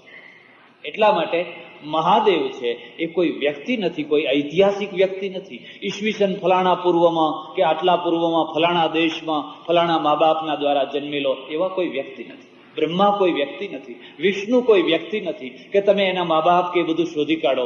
ત્યારે એ શું છે? એ એક પરબ્રહ્મ પરમાત્માના જે અનંત ગુણો છે, એ અનંત ગુણોમાંથી જે ખાસ ગુણો, એ ખાસ ગુણોને લઈ અને કલાકાર અમૂર્તમાંથી મૂર્તિ બનાવે, એ નિરાકારમાંથી એને સાકાર બનાવે, અને સાકાર બનાવે ત્યારે આપણે એની ઉપાસના કરીએ. આ એક ખાસિયત છે. ત્યારે હવે કૃષ્ણ શું છે? કૃષ્ણ કયો ગુણ છે? કૃષ્ણમાં શું તત્વ છે? કોઈ કહી શકશો કે જીવન પૂર્ણ 16 કળાએ ક્યારે ખીલે છે? ચંદ્ર પૂર્ણિમાના દિવસે કેમ 16 કળાએ ખીલે છે? એમ જીવનમાં પણ 16 કલોયમ પુરુષો, 16 કલોયમ પુરુષ ઉપનિષદમાં લખ્યું. ભાઈ આ પુરુષ પણ 16 કળાનો છે. પેલો ચંદ્ર તો 16 કળાનો છે. કોઈ વાર વિચાર કર્યો કેવી રીતે 16 કળાઓ થઈ? દ્વિતીયાથી એની કળા પ્રારંભ થાય તો પૂર્ણિમા સુધી તો એની 14 કળાઓ થાય. એકમના દિવસે તો હોય જ નહીં, અમાવાસ્યાના દિવસે તો બિલકુલ જ ના હોય. અને દ્વિતીયાથી એની કળા પ્રારંભ થાય તો પૂર્ણિમા આવતા આવતા એની 14 કળાઓ થાય, પછી 16 કળાનો અર્થ શું થયો? એવો અર્થ નથી. એ અમાવાસ્યાના દિવસે પણ છે. ચંદ્ર છે એ અમાવાસ્યાના દિવસે પણ છે, એકમના દિવસે પણ છે, પણ એ દૃષ્ટિગોચર નથી થતો. દૃષ્ટિગોચર તો દ્વિતીયાથી થાય છે, બીજના દિવસથી. પણ જ્યારે એ દેખાતો નથી. આ ફૂલ છે, એ ફૂલ જ્યારે સૂક્ષ્મ કળીના રૂપમાં તમને દેખાવા લાગ્યું, એના પહેલા પણ એનું અસ્તિત્વ હતું. પણ એ કળી એટલી સૂક્ષ્મ હતી કે તમને દેખાતી નથી. પણ પછી એને દર્શન દીધું, પછી એ દેખાવા લાગી. પણ જ્યારે દેખાતી નથી ત્યારે પણ એનું અસ્તિત્વ હતું. એમ ચંદ્ર છે એ દ્વિતીયાના દિવસ પહેલા એકમના દિવસે પણ હતો, અમાવાસ્યાના દિવસે પણ હતો. પણ એ હતો ત્યારે દેખાતો નહોતો, પણ એની કળા હતી. 2 કળા સુધી એનું ભાન નથી થતું હતું. પછી પૂર્ણિમાના દિવસે 16 કળાએ થાય છે. એમ આ પુરુષ છે, આ આત્મા છે, આ જીવાત્મા છે. શ્રુતિ એમ કે છે, ઉપનિષદ એમ કે છે, 16 કલોયમ પુરુષ. એને પણ 16 કળાઓ છે. જો એને 16 કળાઓ બરાબર ખીલવી હોય તો એ પણ ચંદ્ર જ છે. ગણવી હોય તો ગણી લેજો, હું તમને ગણાવી દઉં છું. તમને કહું છું કે તમારી 16 કળાઓ કઈ કઈ છે. 5 જ્ઞાનેન્દ્રિયો, 5 કર્મેન્દ્રિયો તમારી કળા છે. આંખ તમારી કળા છે, કાન તમારી કળા છે. અંધારિયું હોય ને અજવાળિયું હોય. અંધારિયું હોય ત્યારે આ આંખ છે, એ આંખ જ્યારે તમો ગુણ જોતું હોય, અંધકાર પસંદ કરતું હોય, આંખ ત્યારે એને સમજવું કે અંધકાર છે. પણ આંખમાં જ્યારે સત્વ ગુણ આવ્યો હોય, સારી ચીજો જ જોતું હોય, આખી દુનિયામાં એને સારું સારું જ દેખાતું હોય, ત્યારે એમ સમજવાનું કે એનું અજવાળિયું ચાલી રહ્યું છે. આંખ સરસ હોય, મોતિયા વિનાની હોય, પણ ભૂંડું દૃષ્ટિ ભૂંડી હોય, પાપ ભરેલી દૃષ્ટિ હોય, તો એ અંધારિયું ચાલી રહ્યું છે. પણ આંખ એની એ જ હોય, એ જ ભરતું રહે. લખ્યું ઓહો, એક ટાઈમ હતો આખી દુનિયા મને લાલ લાલ સ્ત્રીમય દેખાતી હતી, જાણે સ્ત્રી વિના દુનિયા કશું છે જ નહીં, નારીમય જગત દેખાતું હતું. પણ હવે એક ટાઈમ છે, આ આખું જગત બ્રહ્મમય દેખાય છે, જાણે ભગવાન જ ભગવાન છે. ચાલ્યા જતા કોઈ પિચકારીથી થૂંકેલું પાન ખાધેલું, અને પાનની પિચકારી થૂંકેલી, તે પરપોટો થયેલો લાલ ગુમ, એના ઉપર સૂર્યના કિરણ પડે એટલે એ હીરાની માફક ચમકે, જાણે કોઈ માણેક પડ્યું હોય એવું ચમકે. અને પેલા એ વર્ષો સુધી હીરા માણેક મોતીમાં રહેલો, એટલે આમ લાંબો હાથ નાખ્યો એને લેવા માટે, અને આમ હાથ કર્યો તો હાથમાં થૂંક આવ્યું એટલે ખડખડાટ હસ્યો. ઓહો, હજુય તારી પેલી માણેક વૃત્તિ હજુય ના ગઈ? હજુય તને માણેકનો રસ રહી ગયો છે? લે, હાથમાં થૂંક આવ્યું, માણેક નથી પણ થૂંક છે. એમ એક ટાઈમ હતો આખું જગત નારીમય દેખાતું હતું, પણ હવે એ જ જગત હવે બ્રહ્મમય દેખાય છે. રે રે કોકિલ કોમલે કલરવે કિમ તમ વ્રથા જલ્પસી બાલે સ્નિગ્ધ વિદગ્ધ મુગ્ધ મધુરૈ લોલૈ કટાક્ષૈ રલમ ચેતશ્ચુંબિત ચંદ્રચૂડ ચરણ ધ્યાનામૃતમ વર્તતે. પેલી કોયલને કહે છે. એ કોયલ કુ કુ કુ શા માટે કરે છે? રે રે કોકિલ કોમલે કલરવે કેમ તમ, શું તું મને બીજા રસ્તે દોરવા માંગે છે? બાલે સ્નિગ્ધ મધુગ્ધ મુગ્ધ મધુરૈ લોલૈ કટાક્ષૈ રલમ. કોઈ યુવતી છે એને કહે છે, શું તું મારી સામે કટાક્ષો કરીને મને આ તરફ ખેંચવા માંગે છે? નહીં. ચેતશ્ચુંબિત ચંદ્રચૂડ ચરણ ધ્યાનામૃતમ વર્તતે. આ ચિત્ત હવે તો પેલો ચંદ્રચૂડ જે મહાદેવ છે એના ચરણોમાં સમર્પિત થઈ ગયું છે. ચેતશ્ચુંબિત ચંદ્રચૂડ ચરણ ધ્યાનામૃતમ વર્તતે. હવે એના ધ્યાનમાં એવું લાગ્યું છે કે તમે ગમે એમ ટવકા પાડ્યા જ કરો, તમે ગમે એમ કર્યા કરો, હવે એ રસ્તે નથી આવતા. જગત આખું બદલાઈ ગયું. કેમ બદલાઈ ગયું? એક અંધારિયું છે, એક અજવાળિયું છે. તમારી જ્ઞાનેન્દ્રિયો જયારે અંધારિયાને પસંદ કરતી હોય, પેલી તરફ દોડતી હોય, ત્યારે એમ સમજવાનું તમારી કળાઓ ખીલેલી નથી. પુરુષ એનો એ છે પણ અંધારામાં ભટકી રહ્યો છે. એવી રીતે કર્મેન્દ્રિયો છે, 5 કર્મેન્દ્રિયો છે. મન, બુદ્ધિ, ચિત્ત ને અહંકાર, આ 4 બીજા તત્વો છે તમારા અંતર જગતના, જેની વ્યાખ્યા આપણે યોગ સૂત્રના વખતમાં કરવામાં આવી. 14 થયા. આ 14 દેખાય છે દ્વિતીયાથી પૂર્ણિમા સુધી, આ 14 દેખાય છે. પણ એકમ અને અમાવાસ્યા, આના 2 તત્વો તમને દેખાતા નથી. એક આ 14 તત્વોને પ્રકટ કરનાર જે મૂળ પ્રકૃતિ છે એ 15મું તત્વ છે, અને 16મું તત્વ છે. જ્યારે પ્રગટે ત્યારે તમે પૂર્ણ થઈ જાઓ, ત્યારે તમારું જીવન કૃત્ય થઈ જાય, ન્યાલ થઈ જાય. જે સૌથી પાછળ પ્રગટતું હોય છે, સૌથી પાછળ, અને એના પ્રગટ્યા પછી કશું બાકી નથી રહેતું હતું. એના પ્રગટ્યા પછી પૂર્ણતા આવે છે. એટલે રામ મર્યાદા પુરુષોત્તમ, કૃષ્ણ પૂર્ણ પુરુષોત્તમ. પૂર્ણ પુરુષોત્તમ. કયું એવું તત્વ છે જે આવીને માણસને પૂર્ણ બનાવે છે? તમારામાં ઘણો ત્યાગ છે, માનો. તમારામાં ઘણો વૈરાગ્ય છે, તમારા મગજમાં ઘણું જ્ઞાન છે, છતાં તમે અધૂરા છો. અનુભવ કરજો, ત્યાગ હોય ને પણ દ્વેષ નહીં જાય. મોટા મોટા ત્યાગીઓના જીવન તમે જોજો, પાસે રહીને જોઈ જજો. એ એક ત્યાગી બીજા ત્યાગીની નિંદા કરતો હોય, એક ત્યાગી બીજા ત્યાગીને ઉતારી પાડતો હોય. એ શું એમ કે એ તો રોજ લાડવા ખાય છે. ત્યાગ હોય, મોટો ગુણ હોય, પગમાં બૂટ ના પહેરતો હોય, બધું હોય, પણ એના અંદરનો જે દ્વેષ છે, ઈર્ષા છે, એ એને ના ગઈ હોય. જ્ઞાન ઘણું હોય, પુષ્કળ જ્ઞાન હોય, પણ છતાંય એનામાં દોષ તો રહેવાનો છે. ત્યારે એવો એક કયું તત્વ છે જે આવવાથી બધા દોષોનું સમન થઈ જાય? એનું નામ છે પ્રેમ. યાદ રાખજો, એનું નામ છે પ્રેમ, લવ, પ્રેમ. કૃષ્ણ પ્રેમ છે. પ્રેમ આવે ને, અને પ્રેમ જયારે સ્પ્રેડ, વ્યાપક થઈ જાય, દૂર દૂર સુધી ફેલાઈ જાય, દૂર દૂર સુધી, પછી એક દારૂડિયા માણસ સાથે પણ તમને ઘૃણા ના થાય, એક જુગારી માણસ સાથે પણ તમને ઘૃણા ના થાય. અને ઘૃણા થાય ત્યાં સુધી એમ સમજવાનું કે તમારામાં અધૂરાપણું છે. એનો અર્થ એવો નથી કે દારૂડિયાને જોઈને તમે દારૂડિયા થઈ જાઓ, કે જુગારીને જોઈને તમે જુગારી થઈ જાઓ, પણ તમે એના પ્રત્યે ઘૃણા ના કરો, તમને એના પ્રત્યે પણ પ્રેમ. તમે જાણો કે આ માણસ ભૂલેલો માણસ છે, ભટકેલો માણસ છે. એટલે સંતોની પરાકાષ્ઠા તમે જોજો. ભગવાન બુદ્ધ ફરતા ફરતા જયારે એક નગરીમાં આવ્યા, એક નગરીની અંદર, અને એમનું બહુ માન, બહુ સન્માન, ચારે તરફ લોકો, રાજા મહારાજાઓ, ચક્રવર્તીઓ એમને પ્રણામ કરે, શેઠ સાહુકારો. એ વખતે એ નગરીની એક પ્રસિદ્ધ વેશ્યા આમ્રપાલી, એ આમ્રપાલીને પણ ભાવ જાગ્યો. ઓહો, આવા મોટા મહાત્મા આવ્યા છે, અને બધા લોકો એને માન સન્માન આપે છે, જમવા બોલાવે છે, ભિક્ષા આપે છે. એ પણ પહોંચી ગઈ એટલે લોકો આમ ઘૃણા કરવા લાગ્યા, હે આવી ગાંડ આવી એવી કરે. એ પહોંચી ગઈ. સંતના દરવાજા બંધ ના હોય, ભગવાનના દરવાજા બંધ ના હોય. સંતના દરવાજા જો શ્રીમંતો માટે જ ખુલેલા હોય અને ગરીબો માટે ને પતિતો માટે જો બંધ હોય તો એ સંત જ ના કહેવાય.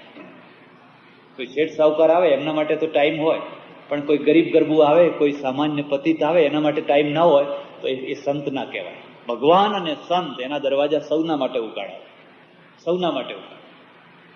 આમ્રપાલી પહોંચી ગઈ અને કહ્યું, ભગવાન, હું વેશ્યા છું, આખી જિંદગી મેં પાપ કરવામાં કશું બાકી નથી રાખ્યું, મેં હજારોના જીવન બરબાદ કર્યા છે, ખીલેલા ફૂલને મેં એડીના નીચે છૂંદી નાખ્યા છે, કેટલાના છોકરાઓના જીવન બરબાદ કર્યા, કેટલી સ્ત્રીઓની ચૂડીઓ છે એ ચૂડીઓને મેં રોતી કરી છે, કેટલાના જીવન ભટકાવી માર્યા છે. હું તમારી પાસે આવી છું, મારા ઘેર ભિક્ષા લેવા આવશો? મારા ઘેર ભિક્ષા લેવા આવશો? બુદ્ધે કહ્યું, આવીશ, જા, તારા ઘેર આવીશ, તારી ભિક્ષા પણ લઈશ. અને પેલા આજુબાજુ બધા બેઠેલા, શું બોલો છો? ના જવાય એમ કે એના ત્યાં જવાતું હશે, એના ત્યાં તો જવાતું હશે, અધમ ના ત્યાં, પાપી ના ત્યાં, પતિત ના ત્યાં. બુદ્ધે કહ્યું, જવાય, હું જઈશ, મને કશો વાંધો નથી, હું જઈશ. અને ગયા. આખી દુનિયા વિરોધ કરતી રહી, બધા હાહાકાર કરતા રહ્યા, પણ એમને આમ્રપાલીના ઘરની ભિક્ષા લીધી અને જમ્યા. એટલું જ નહીં, એ જન્મની પાપીણી સ્ત્રી, એનું મનખો સુધરી ગયો. એણે એ જ વખતે એની સર્વસ્વ મિલકત દાન કરી દીધી અને બુદ્ધને કહ્યું, મને પ્રવૃત્તિ આપો, મને સાધ્વી બનાવી દો, મને તમારા સંઘમાં ભેળવી દો, મને સાધ્વીનું રૂપ આપો. અને સાધ્વી બની. આમ્રપાલી મોટી સાધ્વી થઈ. એટલે આ વાતને તમે યાદ રાખજો, જ્યાં સુધી તમારામાં પ્રેમ ના પ્રગટ્યો હોય, ગમે એટલો ત્યાગ હોય, વૈરાગ્ય હોય, જ્ઞાન હોય, હજાર જાતની તમારામાં નિપુણતા હોય, પણ જો પ્રેમ ના પ્રગટ્યો હોય તો તમે ઘૃણાથી મુક્ત નહીં થઈ શકો, દ્વેષથી મુક્ત નહીં થઈ શકો, ઘૃણાથી મુક્ત નહીં થઈ શકો. સહજાનંદજી મહારાજ જયારે કાઠિયાવાડમાં રહે, એમના સાધુઓને બીજા સંપ્રદાયના સાધુઓ મારે, આમ સોળ ઉઠી આવે એવા મારે.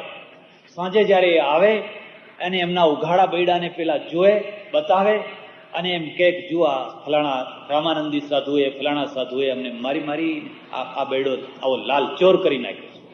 ત્યારે સહજાનંદજી મહારાજ એમને કહ્યું, જો સાધુઓ, જો તમે મારા સાધુઓ હો તો એ જે મારનાર છે એને મારવાની વાત તો ના કરશો, એનો બદલો લેવાની તો વાત ના કરશો, પણ તમે એને આશીર્વાદ આપજો, ભગવાન તમારું ભલું કરે, તો તમે મારા સાચા સાધુઓ છો.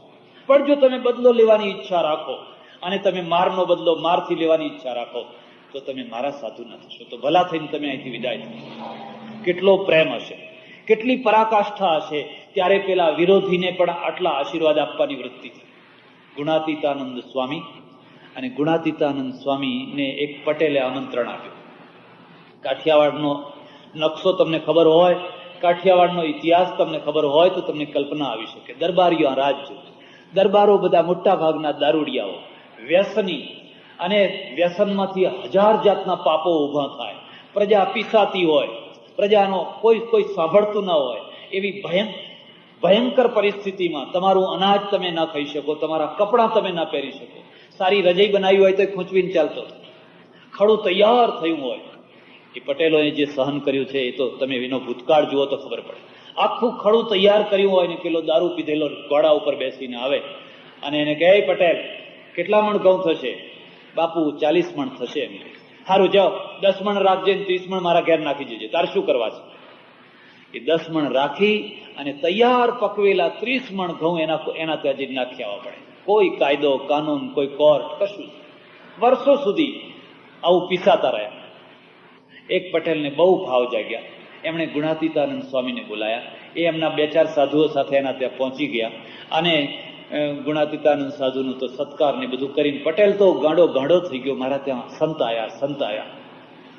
પણ કોઈ ચાડિયા માણસે જઈને દરબારને ચાડી કરી દીધી. એ પેલા પટેલે બાવો બોલાયો છે, એના ઘરમાં સાધુ બોલાયા છે, એટલે એ તો તરત જ ઘોડે ચડીને આવ્યો. આ બાજુ એમની બધું તૈયાર થઈ રહી છે, રસોઈ ને બધું તૈયાર થઈ રહ્યું છે. ત્યાં તો આવતાની સાથે જ એને ઝૂડ કરવા લાગ્યો. ચાબુક જે ઘોડાને મારવાનો એ સાધુઓ ઉપર વેચવા માંડ્યો.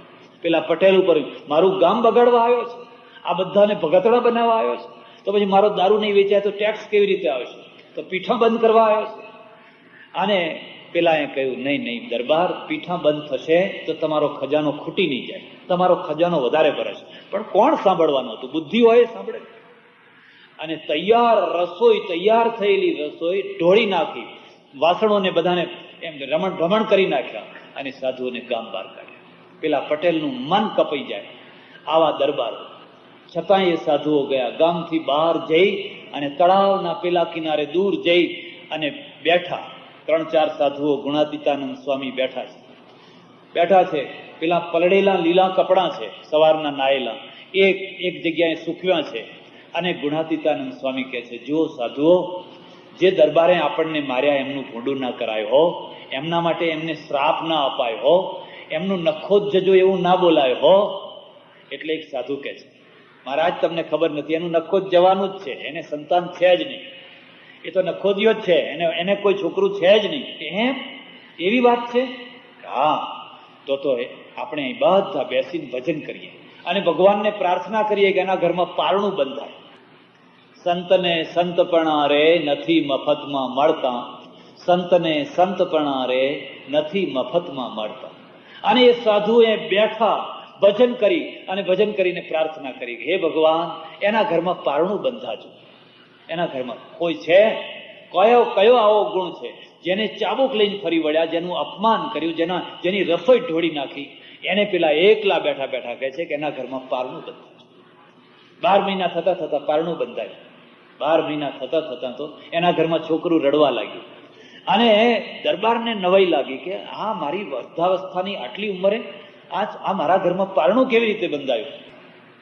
પેલા ગુણાતીતાનંદ સ્વામીએ કોઈને વાત કરેલી, જો અમે સાચા હોઈએ અને જો અમારી ભક્તિ સાચી હોય તો એને છોકરો થશે, અને છોકરો થશે એના આવા લક્ષણ થશે. લખી લો, આવા લક્ષણ થાય તો એમ માનવું કે અમે સાચા છીએ. અને જોયું તો એ જ લક્ષણ. કોઈએ કહ્યું, મહારાજ, દરબારને કહ્યું, આ તો પેલા સાધુઓના આશીર્વાદથી થયો છે. કયા સાધુઓ? જે સાધુઓને ચાબુકે તમે જોડી કાઢ્યા હતા, એ સાધુઓના આશીર્વાદ હોય નહીં. એમ કે મને નિશાની આપેલી કે તમારા છોકરાને આ નિશાનો હોય. અને જોયા તો બરાબર એ જ નિશાન. અને પછી રાજા કઈ રડ્યો છે, પેલો દરબાર કઈ રડ્યો છે. અરે રે, મોઢામાં ખાસડું લઈ અને સામે ગયો, બોલાવો એમને. જયારે સ્વાગત કરવાનું થયું ત્યારે એને મોઢામાં ખાસડું લીધું અને એનું સ્વાગત કર્યું. મારું ચામડું જો ઉતાડીને જોડા કરી આપું તો પણ તમારું ઋણ ન પૂરું કરી શકાય. મેં તમારું આટલું મોટું અપમાન કર્યું, આટલો બધો અત્યાચાર કર્યો, અને અત્યાચારના જગ્યાએ શ્રાપ આપવાની જગ્યાએ તમે મને પુત્ર આપ્યો. સંતને સંતપણા રે નથી મફતમાં મળતા. એ ક્યારે આવે, કઈ જગ્યાએ? વિશ્વામિત્ર તરત શ્રાપ આપે, દુર્વાસા તરત શ્રાપ આપે, પણ વશિષ્ઠ શ્રાપ ના આપે. વશિષ્ઠનું માથું કાપવા ગયા હોય તોય વશિષ્ઠ શ્રાપ ના આપે. કારણ કે બધા ગુણોનો વિકાસ થયો હોય, તમારામાં તપ વધ્યું હોય, જ્ઞાન વધ્યું હોય, ઘણા પાંડિત્ય હોય, બધું વધ્યું હોય, પણ જો પ્રેમ ના પ્રગટ્યો હોય, અને પ્રેમ ના પ્રગટ્યો હોય તો તમે ઘૃણા અને નફરતથી મુક્ત ન થઈ શકો. એટલે પરમેશ્વર પૂર્ણ રૂપથી ક્યારે પ્રગટ થાય? જ્યારે એ પ્રેમ રૂપથી પ્રગટ થાય ત્યારે. અને એટલે કૃષ્ણ એ સાક્ષાત પ્રેમ છે. Love is God, God is love. ઇંગ્લેન્ડમાં હતો અને મને ત્યાં પેલા સૂફીઓ આવેલા, એક સૂફી બેન આવેલી, બધાએ પોતપોતાના ધર્મની વ્યાખ્યા કરી, મેં કરી, લાંબા લાંબા પ્રવચનો થયા. પણ એ સૂફી બેન આવી અને એને કહ્યું કે તમારા સંપ્રદાયની વ્યાખ્યા કરો, તમારો સંપ્રદાય શું છે? 2 જ મિનિટ બોલી, 2 જ minute. Love is God, God is લવ. પણ એ લવ છે, એ લવના શાસ્ત્રકારે 2 રૂપ બન્યા. ઉર્દુ વાળા છે ને એના નામ આપ્યા, ઇશ્કે મજાજી, ઇશ્કે હકીકી. આ 2 શબ્દો યાદ રાખજો, ઇશ્કે મજાજી, ઇશ્કે હકીકી. મજાજી એટલે જેમાં તમારી ઇન્દ્રિયોના સુખો હોય, મનના સુખો હોય, ભૌતિક સુખો હોય, એવો જે પ્રેમ છે એને મજાજી પ્રેમ કહેવાય. અને ઇશ્કે હકીકી, જ્યારે તમે ઇન્દ્રિયોના સુખોથી, માનસિક સુખોથી, શારીરિક ભોગોથી ઉપર ઉઠો અને પછી જે તમારા મનમાં પ્રેમ પ્રગટે, એ ઇશ્કે હકીકી કહેવાય. આપણે એને આપણી ભાષામાં કહીએ છીએ માયાવી પ્રેમ અને દૈવી પ્રેમ. માયાવી પ્રેમ અને દૈવી પ્રેમ. જ્યારે તમે માયાવી પ્રેમ કરતા હો, અને માયાવી પ્રેમનો અર્થ સમજ્યા? યાદ રાખજો, તમે ગમે એટલી સોગંદ ખાતા હો, ગમે એટલું બોલતા હો, પણ તમારા 2 માણસોનો જે પ્રેમ છે એમાં માયા તત્વ છે. પેલો પેલાને છેતરે છે ને પેલો પેલાને છેતરે છે. છાતી ઉપર હાથ મૂકીને જોઈ જોજો, એકબીજાને છેતરતા હોય છે અને છતાંય પ્રેમ પ્રેમ પ્રેમ એમ કહેતા હોય છે. પણ એનો ભાવ એટલો હોય છે કે મારું કહ્યું થાય, મારા પ્રમાણે થાય, મારી ઈચ્છા પૂરી થાય. જ્યારે તમે માયાવી પ્રેમ કરતા હો, અને માયાવી પ્રેમનો અર્થ સમજ્યા? યાદ રાખજો, તમે ગમે એટલી સોગંદ ખાતા હો, ગમે એટલું બોલતા હો, પણ તમારા 2 માણસોનો જે પ્રેમ છે એમાં માયા તત્વ છે. પેલો પેલાને છેતરે છે ને પેલો પેલાને છેતરે છે. છાતી ઉપર હાથ મૂકીને જોઈ જોજો, એકબીજાને છેતરતા હોય છે અને છતાંય પ્રેમ પ્રેમ પ્રેમ એમ કહેતા હોય છે. પણ એનો ભાવ એટલો હોય છે કે મારું કહ્યું થાય, મારા પ્રમાણે થાય, મારી ઈચ્છા પૂરી થાય, તારી ઈચ્છાનું જે થવું હોય થાય. આ પહેલી નિશાની છે. જ્યારે દૈવી પ્રેમ પ્રગટે ત્યારે મારી કોઈ ઈચ્છા નહીં, તારી ઈચ્છા હોય જ પૂરી થાય. જે તારી ઈચ્છા હોય, મારી કોઈ ઈચ્છા, મારે કશું જોઈતું નથી, મારી કોઈ અપેક્ષા નથી, તારી બધી ઈચ્છાઓ પૂરી થાય. આ દૈવી પ્રેમ છે. પતિ પત્નીમાં પણ જો આ દૈવી પ્રેમ પ્રગટ્યો હોય, મિત્રમાં પણ દૈવી પ્રેમ પ્રગટ્યો હોય, તો એની આ નિશાની છે. એ પોતાની ઈચ્છા નહીં, એની ઈચ્છા. તારું બધું થાય, તારી ઈચ્છાઓ પૂરી થાય, તારી ઈચ્છા પ્રમાણે હું જીવીશ. પણ જ્યારે તમારી એવી ઈચ્છા થાય કે પ્રેમે કરવો છે ને મારી ઈચ્છા જ ચાલવી જોઈએ, તારી ઈચ્છા ના ચાલવી જોઈએ, ત્યારે માયાવી પ્રેમ છે. એટલે દૈવી પ્રેમ છે. પરમેશ્વર પોતે પ્રેમ રૂપ છે, અને પરમેશ્વર જો પ્રેમ રૂપ ન હોત તો આ દુનિયામાં પ્રેમ આવ્યો તો ક્યાંથી આવ્યો? ક્યાંથી આવ્યો? તસ્યૈક માત્રામ ઉપજીવંતી લોકઃ. ઉપનિષદ કહે છે એની જ માત્રાઓથી આ દુનિયા જીવી રહી છે. એના સત્યથી દુનિયામાં સત્ય છે, એના આનંદથી દુનિયામાં આનંદ છે, એના શૌર્યથી દુનિયામાં શૌર્ય છે, એના પ્રેમથી દુનિયામાં પ્રેમ છે. પણ માણસ પાસે આવ્યા પછી માણસ એને પોતાનું અંદર ઉમેરી અને એને માયાવી બનાવી દે છે. અને એને માયાવી તત્વ દૂર થાય એટલે દૈવી અંશમાં આવે, એટલે તમારો કૃષ્ણ તમારા અંદર જ છે. એ કૃષ્ણ પ્રેમ જેલમાં જ પ્રગટે. જેલ વિના પ્રેમ કોઈ દિવસ ના પ્રગટે. વાતને સમજજો.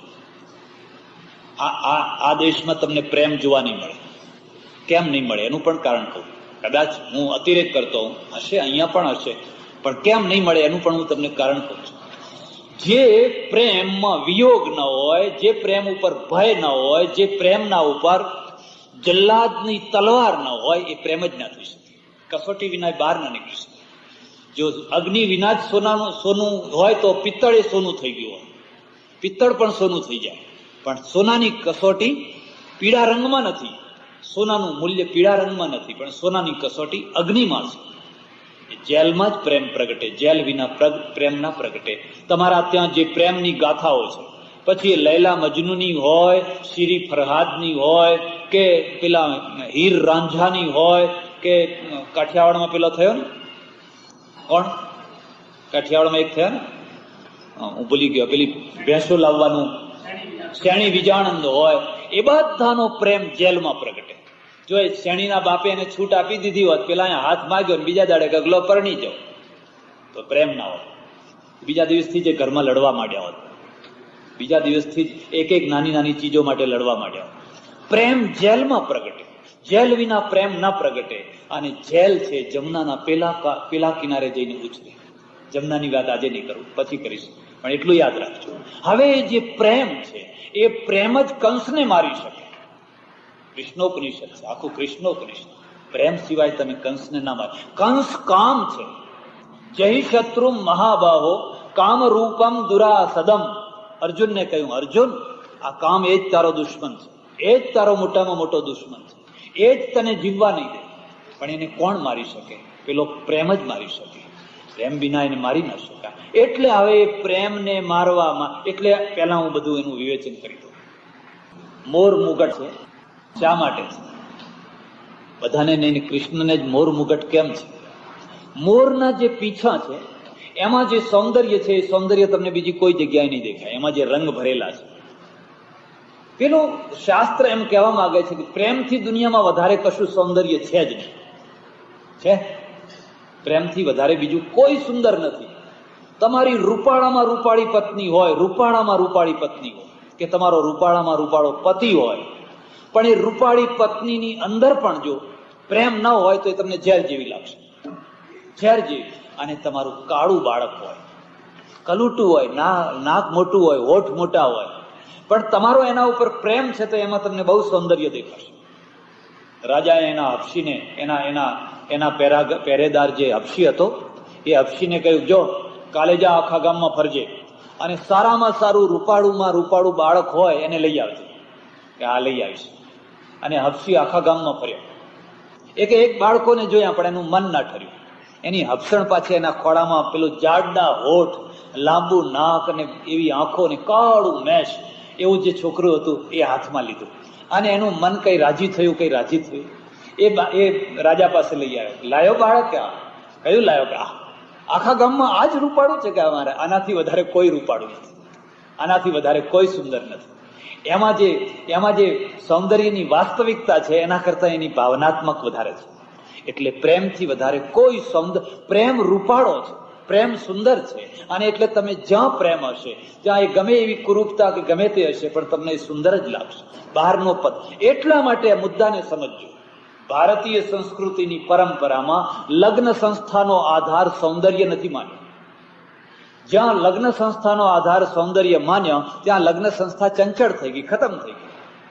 તમે આજે આ સુંદર ફૂલને જોઈને લાયા, કાલ બીજું વધારે સુંદર દેખાશે, આને ફેંકી દેવાનું, પછી ત્રીજા દિવસે વધારે સુંદર દેખાશે. આપણા ત્યાં લગ્ન સંસ્થાનો આધાર બે આત્માઓનું પ્રેમથી મિલન. કોમર્શિયલ બેઝ નહીં કે તમારી પાસે મોટર છે કે શું છે કે શું નથી, કોમર્શિયલ બેઝ નહીં, પણ બે શુદ્ધ આત્માઓ બે શુદ્ધ પ્રેમથી મળે. બસ બે પ્રેમથી મળે. પછી કાળા હોય, ધોળું હોય, રૂપાળું હોય, ગમે તે હોય, એને કઈ લેવા દેવા, કશું લેવા દેવા. લગ્ન સંસ્થાનો આધાર પ્રેમ માન્યો છે. અહીંયા લગ્ન સંસ્થાનો આધાર પ્રેમ નથી માન્યો. અને પ્રેમને નથી માન્યો એટલામાં સૌંદર્યને માનવામાં આવે એટલે આ લગ્ન સંસ્થા આખી ચંચળ થઈ ગઈ, હચમચી ગઈ. એમાં સ્થિરતા નહીં. આપણા ત્યાં પણ આ ચેપ લાગવા લાગ્યો છે. આપણા ત્યાં હમણાં થોડા દિવસ ઉપર જ પેપરમાં એક ઘટના આવેલી, એક વાત આવેલી. એક છોકરી છે, એના લગ્ન, અને એના ત્યાં આવીને પેલી જાન ઉભી રહેલી છે એના બાપના ત્યાં. પૂંખે ને પેલા વરરાજાને પૂંખે ને, એ પૂંખવાની તૈયારી થઈ રહી છે. એટલે પેલા વરરાજાએ કહ્યું કે હું ભણેલો, BA ભણેલો છું, અને મારે જેનું મોઢું મેં જોયું નથી એવી છોકરી સાથે મારે પરણવું નથી. પહેલા મને મોઢું બતાવે, હું એને જોઉં, એનો ઇન્ટરવ્યુ લઉં, અને પછી મારું મન ઠરે તો હું પરણું. ખોટી વાત નથી, એ વાતને હું વિરોધ નથી કરતો, પણ એ ઇન્ટરવ્યુ લેવો હોય તો પછી બધું પહેલા કરવાનું. અહીં પૂંખાવાના ટાઈમે ઇન્ટરવ્યુ લેવાનો ના હોય. તમે માંડવે બધી જાન લઈને આવો અને પછી ઇન્ટરવ્યુની વાત કરો તો ઘણું મોડું થઈ જાય. એ બધું લેવું હોય તો પહેલા લેવાનું આવે. અને પેલા બધા જૂનવાણી માણસો એ વખતમાં ગામડાઓમાં આજે પણ થોડીક જૂનવાણી અસર છે જ. એ કહે છે અરે એવું થતું હશે, મારી દીકરીને બતાવીએ અને પેલો નાપાસ કરે તો અમારી દીકરીને તો મરવું પડે. પેલો હઠે ચડ્યો અને કોઈનું કહેવું માને નહીં. વાત છેટ પેલી કન્યા સુધી પહોંચી અને કન્યા ડાહી હતી. કન્યાએ કહ્યું કશો વાંધો નહીં, એને કહો ભલે ખુશીથી આવે, મારું મોઢું જુએ, મને પ્રશ્નો પૂછે, હું આપીશ ઇન્ટરવ્યુ. પેલો ખુશ થયો અને છોકરો હતો એ કોઈ રૂમ રાખેલો, એ ત્યાં રૂમમાં પહોંચ્યો. પેલી કન્યા બેઠેલી, એનું મોઢું જોયું, રૂપાળી હતી. બરાબર બરાબર, એમ બહુ સારું. 2-4 પ્રશ્નો પૂછ્યા, રાજી થઈ ગયો. હવે હું પરણીશ. ઊભો થઈને ચાલવા લાગ્યો. એટલે અહીંયા આવો, હજુ મારી વાત તો બાકી જ રહી ગઈ છે. 2 તમાચા માર્યા, એક આ ગાલ ઉપર ને એક આ ગાલ ઉપર, લામ ધડામ ધડામ કરી. નમસ્ચંડિકા એ અબળા યસ્ય પ્રબળા, એ અબળા છે પણ જયારે પ્રબળ થાય ત્યારે એટલો પુરુષ પણ પ્રબળ ના થઈ શકે. 2 તમાચા ખેંચી કાઢ્યા અને પેલો આમ આમ આમ કરી રહ્યો છે. નાલાયક, નીકળ અહીંથી બહાર. બાયલા, તારા સાથે પરણવા કરતા હું જિંદગીભર કુંવારી રહીશ. તારા જેવા સાથે મારું જીવન જોડવું એના કરતા તો હું જિંદગીભર કુંવારી રહીશ અને મશીન ચલાવીશ. પેલું કોઈ બાળ મંદિરમાં જઈને છોકરા ભણાવીશ. નહીં મળે તો હું ભીખ માગીશ, પણ મારે તારા ઘરમાં પરણવું નથી. હું તારી પત્ની થવાની છું. આજે તું પહેલા પગથિયે જ મારી આબરૂ લેવા બેઠો છે. સારું થયું તે મને પાસ કરી, પણ તે મને નપાસ કરી હોત તો મારી દશા શું? આજે તું એમ કહીને ચાલ્યો ગયો હોત કે નહીં આ છોકરી મને પસંદ નથી, તો મારા મા બાપની એમની આબરૂની મારી શું દશા થવાની હતી? તે વિચાર કર્યો? જે માણસ જિંદગીના પહેલા પગથિયે વિચાર નથી કરતો એ આગળ શું વિચાર કરવાનો? નીકળ બહાર અહીંથી. પછી એનો ફોટો પાડો એવો ચહેરો થયો હશે, એનો બિચારો કેવો થયો હશે. અને ગામના છોકરાઓને ખબર પડી કે આને તો 2 તમાચા મારીને બહાર કાઢ્યો છે. પછી તો શું કહેવાની જ વાત. અમારે બાજુમાં એક ધર્મજ ગામ છે. ગામની એક મથાવટી હોય, ધર્મજની એક ખાસ મથાવટી છે. ધર્મજના છોકરા હોય એટલે તમારે તોફાન કરવાનું શીખવાડવું ના પડે કે ભાઈ આવી રીતે તોફાન થાય કે આવી રીતે થાય. બધા ભેગા થઈને કે નહીં નહીં, જમાઈરાજ એમને એમ ક્યાં જાઓ છો? એ જમાઈરાજને પકડીને વાળંદને બોલાવીને મુંડન કરાવ્યું અને મુંડન કરાવીને બધું પેલું કાળું કાળું ચોપડીને ગધેડા ઉપર બેસાડીને કાઢ્યા કે હવે ફરી વાર કોઈ જગ્યાએ પૂંખાવા જાઓ તો આવી રીતે ના પૂંખાવા જતા, કોઈની આબરૂ ના લેતા. બરાબર છે, પૂછો, પણ બધું પહેલેથી નક્કી કરો. પણ છેલ્લી ઘડીએ તમે કોઈની આબરૂ ઉપર ચડી બેસો. એટલે લગ્ન સંસ્થાનો આધાર સૌંદર્ય નથી. સૌંદર્ય તો શરીરમાંથી નથી આવતું, સૌંદર્ય તો પ્રેમમાંથી આવતું હોય છે. અને પ્રેમ છે તો સૌંદર્ય છે, સૌંદર્ય છે પણ પ્રેમ નથી તો હોળી છે, ધગધગતી હોળી છે. તમે દાજશો, બળી મરશો. એ સૌંદર્ય તમને બાળી નાખશે, જે પ્રેમ વિનાનું સૌંદર્ય હશે એ. એટલે કૃષ્ણ છે, પ્રેમ છે, અને કૃષ્ણ પ્રેમ રૂપ છે. અને પ્રેમથી વધારે કશું સુંદર નથી એ બતાવવા માટે અહીંયા પેલી પીંછા મોર પીંછનો મુગટ બનાવેલો છે. વાંસળી કેમ આપી? શા માટે વાંસળી આપી? બીજું વાજિંત્ર કેમ ના આપ્યું? કૃષ્ણને વાંસળી જ કેમ? મહાદેવ શંખ વગાડે અને કૃષ્ણ વાંસળી વગાડે, કેમ? શા માટે? કોઈ વાર વિચાર કર્યો? પ્રેમનું વાજિંત્ર વાંસળી છે, વાયોલિન નહીં. વાયોલિન નહીં, તંતુવાદ્ય નહીં. એમાં જયારે કરુણ સ્વરો ઉત્પન્ન કરવા હોય, કરુણ સ્વરો, ત્યારે મ્યુઝિકકારને પૂછી જોજો, એ તંતુવાદ્યનો પ્રયોગ કરે. એકદમ તીણા તીખા એવા તમારા રૂવાટા ઉભા થઈ જાય જયારે કરુણતા ઉભી કરવી હોય ત્યારે. પણ વાંસળીની તાન જયારે છૂટે ત્યારે તમારું હૃદય આમ હિલોડા લેવા લાગે. જેમ સમુદ્રમાં મોજા ચડે એવી રીતે તમારા હૃદયની અંદર પણ ઉછાળા લગવા લાગે જયારે વાંસળી. એટલે વાંસળી છે એ વાંસળી એક પ્રેમ વાદ્ય છે, પ્રેમવાદ, પ્રેમનું વાજિંત્ર છે. અને એટલા માટે જયારે એમાં 6 કાણા પાડેલા છે, 7મું પેલા એમ એ રીતે 7 સ્વર માટે એમાં એ તત્વ મૂકેલા છે. કેમ? એમાંથી જયારે વાંસળી નીકળે, કૃષ્ણ જયારે જઈને જમના કિનારે વાંસળી વગાડે, જમનાના નીર થંભી જાય, ગાયો ચરતી બંધ થઈ જાય, પવન બંધ થઈ જાય, વૃક્ષો હાલતા ચાલતા બંધ થઈ જાય, ડોલતા ડોલતા બધું બંધ થઈ જાય, ચારે તરફનું એક વાતાવરણ સ્તબ્ધ થઈ જાય. કોઈને એમ ના કહેવું પડે કે શાંતિ રાખો, શાંતિ રાખો, શાંતિ રાખો. કોઈને એમ ના કહેવું પડે, એકે એક આપોઆપ શાંત થયું છે. ધીરે ધીરે ધીરે ધીરે એ શાંતિ અંદરમાં ઉતરતી જાય છે. જેમ જેમ રાત જામતી જાય છે, જેમ જેમ વાંસળી વાગતી જાય છે, એમ લોકો ભાન ભૂલતા જાય છે, પોતાના અહંકારને ભૂલતા જાય છે. ગોપીઓ દોડે, ગોપો દોડે, વ્રજ આખું દોડે અને એમ થાય કે જાણે ઝૂમી ઝૂમીને નાચ્યા કરીએ. એનું નામ વાંસળી છે. એનું નામ વાદ્ય છે. પ્રેમ જ્યારે વાદ્ય રૂપ થઈને પ્રગટે ત્યારે મારી કે તમારી કોઈની શક્તિ નથી કે તમે એના અંદર ભાન ના ભૂલો. જે ભાન ભૂલાવે એ માયા અને જે ભાન ભૂલાવે એ બ્રહ્મ વિદ્યા. બેયમાં આ શક્તિ છે. એક અનર્થ માટે ભાન ભૂલાવે છે, એક અર્થ માટે ભાન ભૂલાવે છે. બેયની કમ્પેરિઝન કરજો. એક અનર્થ માટે ભાન ભૂલાવે, માયા પણ ભાન ભૂલાવે પણ અનર્થ કરવા માટે, વ્યસન પણ ભાન ભૂલાવે પણ અનર્થ કરવા માટે. પણ જ્યારે કૃષ્ણની વાંસળી વાગે, એ કૃષ્ણની વાંસળી વખતે એક ભૂલી જાય, કારણ કે એમાં જે આરોહ અવરોહ જે તત્વ છે એ તો પ્રેમની વાંસળી છે. એમાં બીજો કોઈ રાગ નથી, એક જ રાગ છે અને પ્રેમ રાગ છે. અને પ્રેમનો રાગ વાંસળી વાગે એટલે ભાન ભૂલા, ભગવાન ભાન ભૂલે, ભગવાન ભૂલે. કૃષ્ણ જ્યારે વિદુરાણીના ત્યાં ગયા, વિદુર બિચારા બહાર ગયેલા, વિદુરાણીના ત્યાં ગયા અને વિદુરાણીને ખબર પડી કૃષ્ણ આયા, નાવા બેઠેલા. મર્યાદા, સ્ત્રીની મર્યાદા કોને ભાન છે? એ તો એકદમ દોડતા આયા, કૃષ્ણ કૃષ્ણ કૃષ્ણ. અને પછી કેળું ખવડાવવાની જગ્યાએ છોતરું ખવડાવવા લાગ્યા. પેલા એ તાંદડા ખવડાયા હતા, પેલા એ ખીચડો ખવડાયો હતો.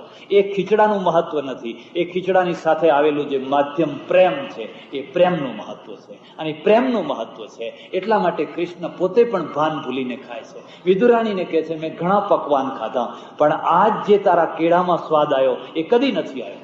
આજ જે તારા તાંદડામાં સ્વાદ આવ્યો એ બીજા કદી નથી આવ્યો.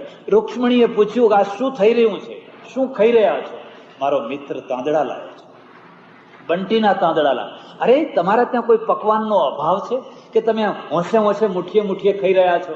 નહીં નહીં રૂક્ષ્મણી, તને ખબર નથી, આ તાંદડામાં જે સ્વાદ છે, લે ચાખવા હોય તો ચાખી જો. અને રૂક્ષ્મણીએ જયારે તાંદડા ખાધા ત્યારે એને ખબર પડી કે આમાં શું વસ્તુ છે. કોઈના ઘેર જઈને ઉતારો કરી જોજો, કોઈના મહેમાન થઈને રહી જોજો, અને એના ત્યાં વિશાળ બંગલો હોય, તમને બધી સગવડો આપી હોય, પણ ઘરના બધા માણસો મોઢા ચડાવીને બેઠા હોય. જમી લો, આ ટેબલ ઉપર આવો, બેસો, જમી લો. તમને જેલ જેવું લાગશે, એમ થશે ક્યારે ભાગી છૂટું, ક્યારે ભાગી છૂટું. પણ કોઈના ઝૂંપડામાં જઈને ઉતરજો, પણ ઘરના માણસો જાણે તમારા માટે શું કરું ને શું ના કરું, તો તમને એમ થશે કે આ ઝૂંપડામાં હજુ 2 દિવસ વધારે રહું તો સારું. માણસ પદાર્થનો ભૂખ્યો નથી, પ્રેમનો ભૂખ્યો છે. બાળક પદાર્થનું ભૂખ્યું નથી, પ્રેમનું ભૂખ્યું છે. અને પ્રેમ મળે અને પદાર્થ ના મળે તો એ પદાર્થનો અભાવ એને ખટકતો નથી. પણ પદાર્થ મળે પણ જો પ્રેમ ના મળ્યો હોય તો પ્રેમનો અભાવ એને ખટક્યા કરતો હોય. એટલે કૃષ્ણની જે વાંસળી છે એ વાંસળી એ પ્રેમનું વાજિંત્ર છે, એ બતાવવા માટે ત્યાં વાંસળી મૂકેલી છે. એ વાંકો છે, પ્રેમ વાંકો હોય છે, સીધો નથી હોતો. હાથ પગ અણુમાં એમાં વક્રતા હોય છે, એક અણુમાં. જો સીધો હોય ને તો આ દુનિયામાં બધા જે રસ્તે ચાલે. સૈયા કા ઘર દૂર હૈ જૈસી લંબી ખજૂર, ચડેગા સો નર પડેગા નીચે ચકના ચૂર, સૈયા કા ઘર દૂર હૈ. એમ નથી કે ચાલો આડો બધા આ ચાલવા માંડ્યા, બધા ના ચાલી શકે, બધા ના ચાલી શકે. કોક જ ચાલી શકે, કારણ કે વાંકો ચૂકો રસ્તો છે. અને એટલે કૃષ્ણને વાંકા ચૂકા બનાવેલા છે, એનો પગ વાંકો. અને વાંકા હોવા છતાં પણ એમાં સૌંદર્ય છે. હવે પાર વિનાનું જે સૌંદર્ય ને પ્રેમ, એ કૃષ્ણ સ્વયં જે પ્રેમ રૂપ છે, પરબ્રહ્મ પરમાત્મા. ઉપનિષદને કોઈએ પૂછ્યું તમારા ભગવાનની વ્યાખ્યા કરો, બ્રહ્મની વ્યાખ્યા કરો, ધ્યાન દેજો. ઉપનિષદે બ્રહ્મની વ્યાખ્યા કરી, સત્યમ જ્ઞાન મનંતમ બ્રહ્મ. સત્ય છે, ત્રણેય કાલમાં રહે, સત્ય છે. જ્ઞાન છે, પ્રજ્ઞાનમ બ્રહ્મ. અનંત છે, એનો કદી અંત ના આવે, એ બ્રહ્મ છે. પછી એ જ બ્રહ્મની વ્યાખ્યા પુરાણોમાં આવીને પૂછવામાં આવી, બીજા જુદા જુદા લોકોને પૂછવામાં આવી. કોઈએ બ્રહ્મની આવી વ્યાખ્યા કરી, કોઈ આવી વ્યાખ્યા કરી. ભાગવતકારને પૂછ્યું, એ બ્રહ્મની વ્યાખ્યા કરો. એમણે એમ ના કહ્યું કે સત્ય એ બ્રહ્મ. હા, સત્યમ પરમ ધીમહિ, મારે એ સત્યની જ વ્યાખ્યા કરવી છે. પણ સત્યનું કન્વર્ટ, એને આપણે પરિવર્તન કરતા એવી કક્ષાએ લઈ જવું છે એ સત્યને, જ્યાં એ સત્ય પ્રેમ રૂપમાં બદલાઈ જાય. એટલે ભાગવતકારે કહ્યું પ્રેમ એ જ બ્રહ્મ છે, અને પ્રેમ એ જ કૃષ્ણ છે. પ્રેમ અને બ્રહ્મ જુદા નથી, પ્રેમ અને કૃષ્ણ પણ જુદા નથી. એટલે પ્રેમ, કૃષ્ણ અને બ્રહ્મ આ ત્રણેય એક છે. જયારે તમે સુપર ક્વોલિટીમાં જયારે માત્ર પ્રેમ રૂપ થઈ જાઓ, ચૈતન્ય મહાપ્રભુ જેવા કે મીરા કે નરસિંહ જેવા, ત્યારે કૃષ્ણ તમારા રોમ રોમમાં રમવા લાગે, રોમ રોમની અંદર. એટલે કૃષ્ણ એ બીજું કોઈ નથી, પણ પ્રેમ તત્વ છે એ જ કૃષ્ણ છે. પેલો જે કામ છે એ કામ અને પ્રેમ બે સાથે ના રહી શકે. મુદ્દો યાદ રાખજો. કાં તો મથુરામાં કંસનું રાજ્ય હોય, કાં તો પછી કૃષ્ણનું રાજ્ય. બે એક સાથે ના ચાલી શકે. એટલે કામ પેલા કૃષ્ણને મારવાનો પ્રયત્ન કરે છે, નહીં આ ના થવું જોઈએ. મારા કામના રાજ્યમાં તો કોણ કોણ હોવું જોઈએ, એ બધા ભલે જીવે પણ કૃષ્ણ ના હોવો જોઈએ. પણ પ્રેમ કોઈ દિવસ મર્યો છે? કોઈ મારી શક્યું છે? ઇતિહાસ જોજો. એને બલિદાન આપી, એ પોતે બલિદાન આપે, પણ દુનિયાની તાકાત નથી કે એને કોઈ મારી શકે. એ તો અમર છે. અને એટલા માટે આગળની કથા તમે જ્યારે સાંભળશો ત્યારે તમને ખ્યાલ આવશે કે એને મારવા માટે મોકલેલા જે રાક્ષસો છે, પછી અઘાસુર હોય, બકાસુર હોય, વૃત્રાસુર હોય, ધેનુકાસુર હોય, સકટાસુર હોય, એ બધા અસુરો કોણ છે? એ મારા ને તમારા અંદરના અસુરો છે. પણ એ ચર્ચા આજે નહીં. કૃષ્ણ કનૈયા